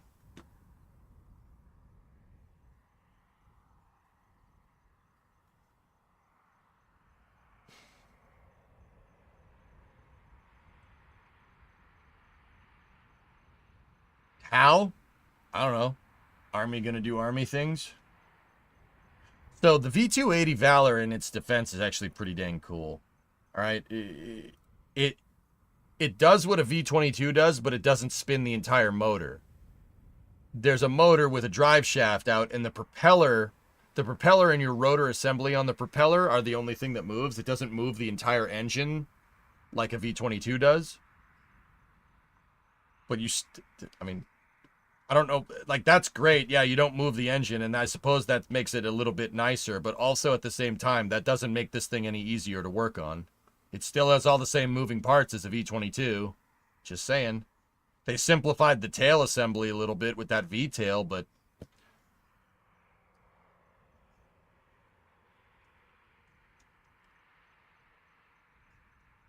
yeah, Lee's all right, yeah. Guys, I think the Osprey is an awesome airplane. It's pretty damn cool. Not in combat. The thing is, everyone that I've never worked on one myself. Ever. I don't think I've ever even seen one in real life. Maybe. Oh, no, I have once. At Miramar Air Show in 2019. I did see one. It's pretty cool. What it can do is sweet. But also at the same time, everyone that I've ever talked to that's worked as a mechanic on those things says they are awful. They're awful. The maintenance on them is ridiculous. They're like, it would be like, like when you're gonna fight with that thing, like it's just too complicated for what it is. It's a pain in the butt to maintain. Your stuff isn't gonna do any good if it keeps breaking down on the battlefield, right? Like, it's not going to do anything. Have you seen the Real Engineering video about the Osprey? I haven't seen Real's video about it, Big Dog, but I know I'm pretty well versed in the Osprey because I'm a loser. Like, because I read a lot about it, you know? I don't think the V-280 Valor is going to fix the problems that were from the Osprey any more than the Osprey did. Great, just because you move your rotor assembly doesn't get rid of your high wear parts. It really doesn't. These blades are going to need a synchronizer in order for this thing to work correctly. Meaning there's a drive shaft going through that wing and a synchronizer box in the center. Like, that's why it's bulbous up on the wing box on the top. So, this thing's going to be no easier to maintain than a V-22. Like, I mean, I'm sure there are some inner workings to this that I don't know about that probably makes it a little bit easier, but I think the SB-1 Defiant is a much more elegant solution to the exact same problem, and honestly, I think it's a lot safer.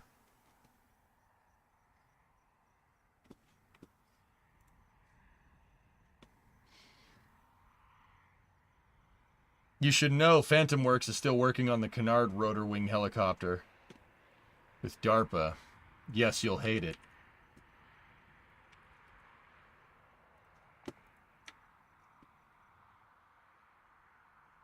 I hate it a lot. Yes, yes I do. Yeah, you're absolutely right. I hate it. I have no idea how the SB-1 didn't win. It had higher range, higher capacity, just a lower top speed. Rocket, dude, look, I'm not the most well-versed in this. Ain't nobody gonna convince me that that's a better design than the SB-1. There's no way in hell. Not a chance. This is a infinitely more elegant solution to a problem. So if you guys want, like, some comparison here. The SB-1 is like... Don't get me wrong, we got a complicated problem, right?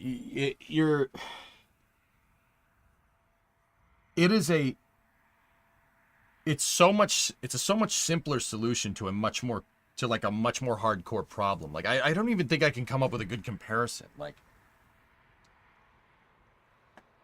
it's severance time, sir. Oh yeah. El Gablino. What is this? Ugh, I hate it a lot.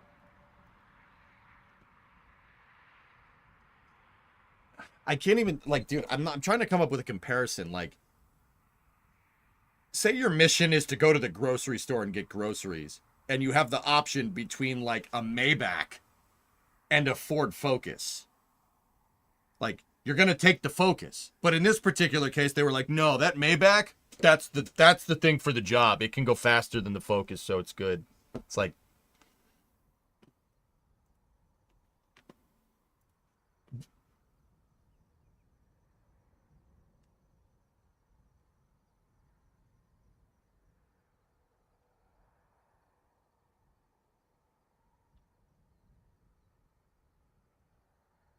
dude.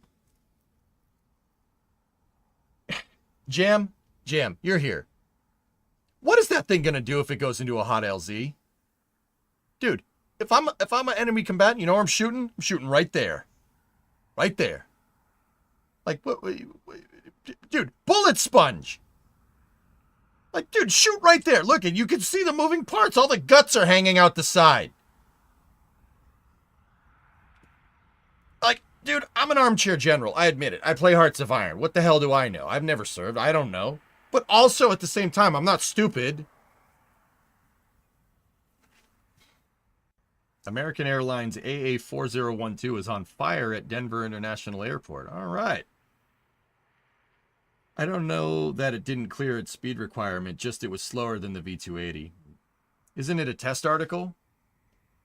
I mean, yeah, that's a prototype, Seacracken, but how are you going to protect the engine guts here from being exposed when you go to fly this thing? Remember, this thing is supposed to replace the Black Hawk. That's going to replace the UH-60.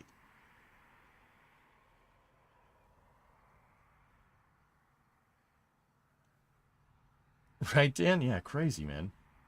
Like, that thing's supposed to replace the UH-60. I'm serious. Like, are you out of your mind? Who made this decision?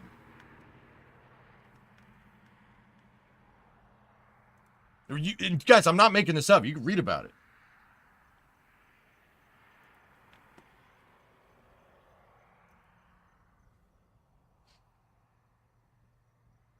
See last link for the plane on fire. Yeah, I see it. The 22 was accepted because of unhonest people with a lot of money to burn. Can we be honest? Well, it's doctrine-based. They have to be able to get between small islands that are very far apart. I know that, Ren, but the SB1 can do that. It can, and frankly, it can do it with less moving parts.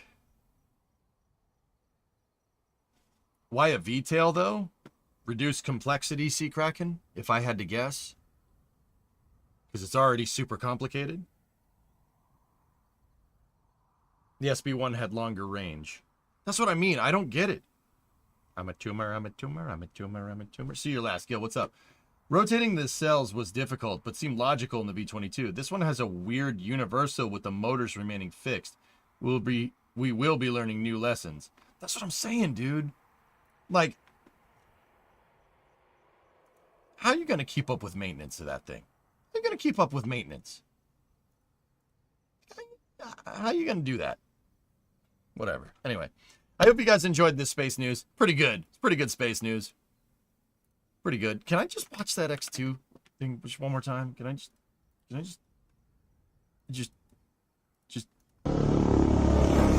yeah, that's sick.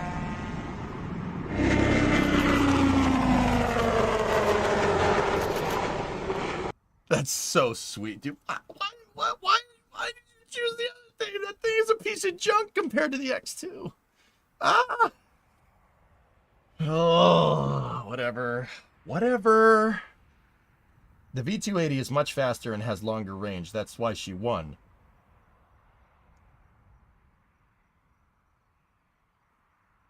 But do you remember the analogy that I made, Baron? You remember the analogy that I made? That I'm going to go to the grocery store. I can choose to take a Ford Focus or a Maybach. A Maybach 500, okay? This will get you there faster. And it does have longer range than the Focus. Well, probably not. But it's also way more complicated than a Ford Focus. See what I'm saying? You will still be looking at this in 2 hours and find this so cool. Because it is. It is. It is. Jeremy Clarkson would like this. Yes!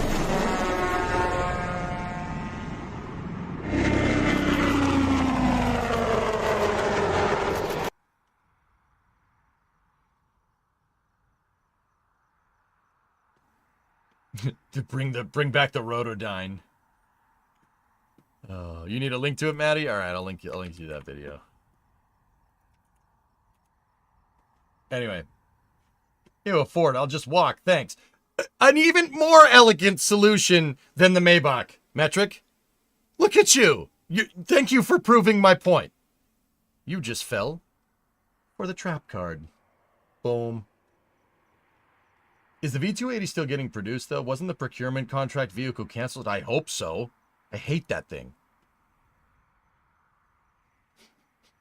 Sorry. Tilt rotors are cool, but the SB1 is cooler. More workers, or what are we doing? I believe I'm being summoned to watch Severance with the wife. With my wife. So that's what I'm going to go do. I hope you guys enjoyed Space News for today. I certainly had fun. I will talk to you guys all tomorrow. We will play Workers again tomorrow. So we got Workers. Rain check on Flame Trench. We might move it. It depends. Okay? Because Crew 10. Crew 10 coverage is supposed to be tomorrow. So we'll see what happens. But either way, you're going to get Workers, either Crew 10 coverage or Flame Trench, and Friday Night Racing, and then another rocket launch after that. It's going to be great. Tomorrow's going to be a long stream. So I'm going to go relax. I'm going to get some sleep. Let's be real. That's not happening. I'm going to try to get some sleep, and I'll see you guys all tomorrow. Cancel that. It was not canceled. Its prior procurement vehicle was canceled. Anyway, good to know. Have a good night, guys. Thank you very much for watching. I'll see you guys later. I hope you enjoyed Space News. It was fun. It's a good one. I'll see you.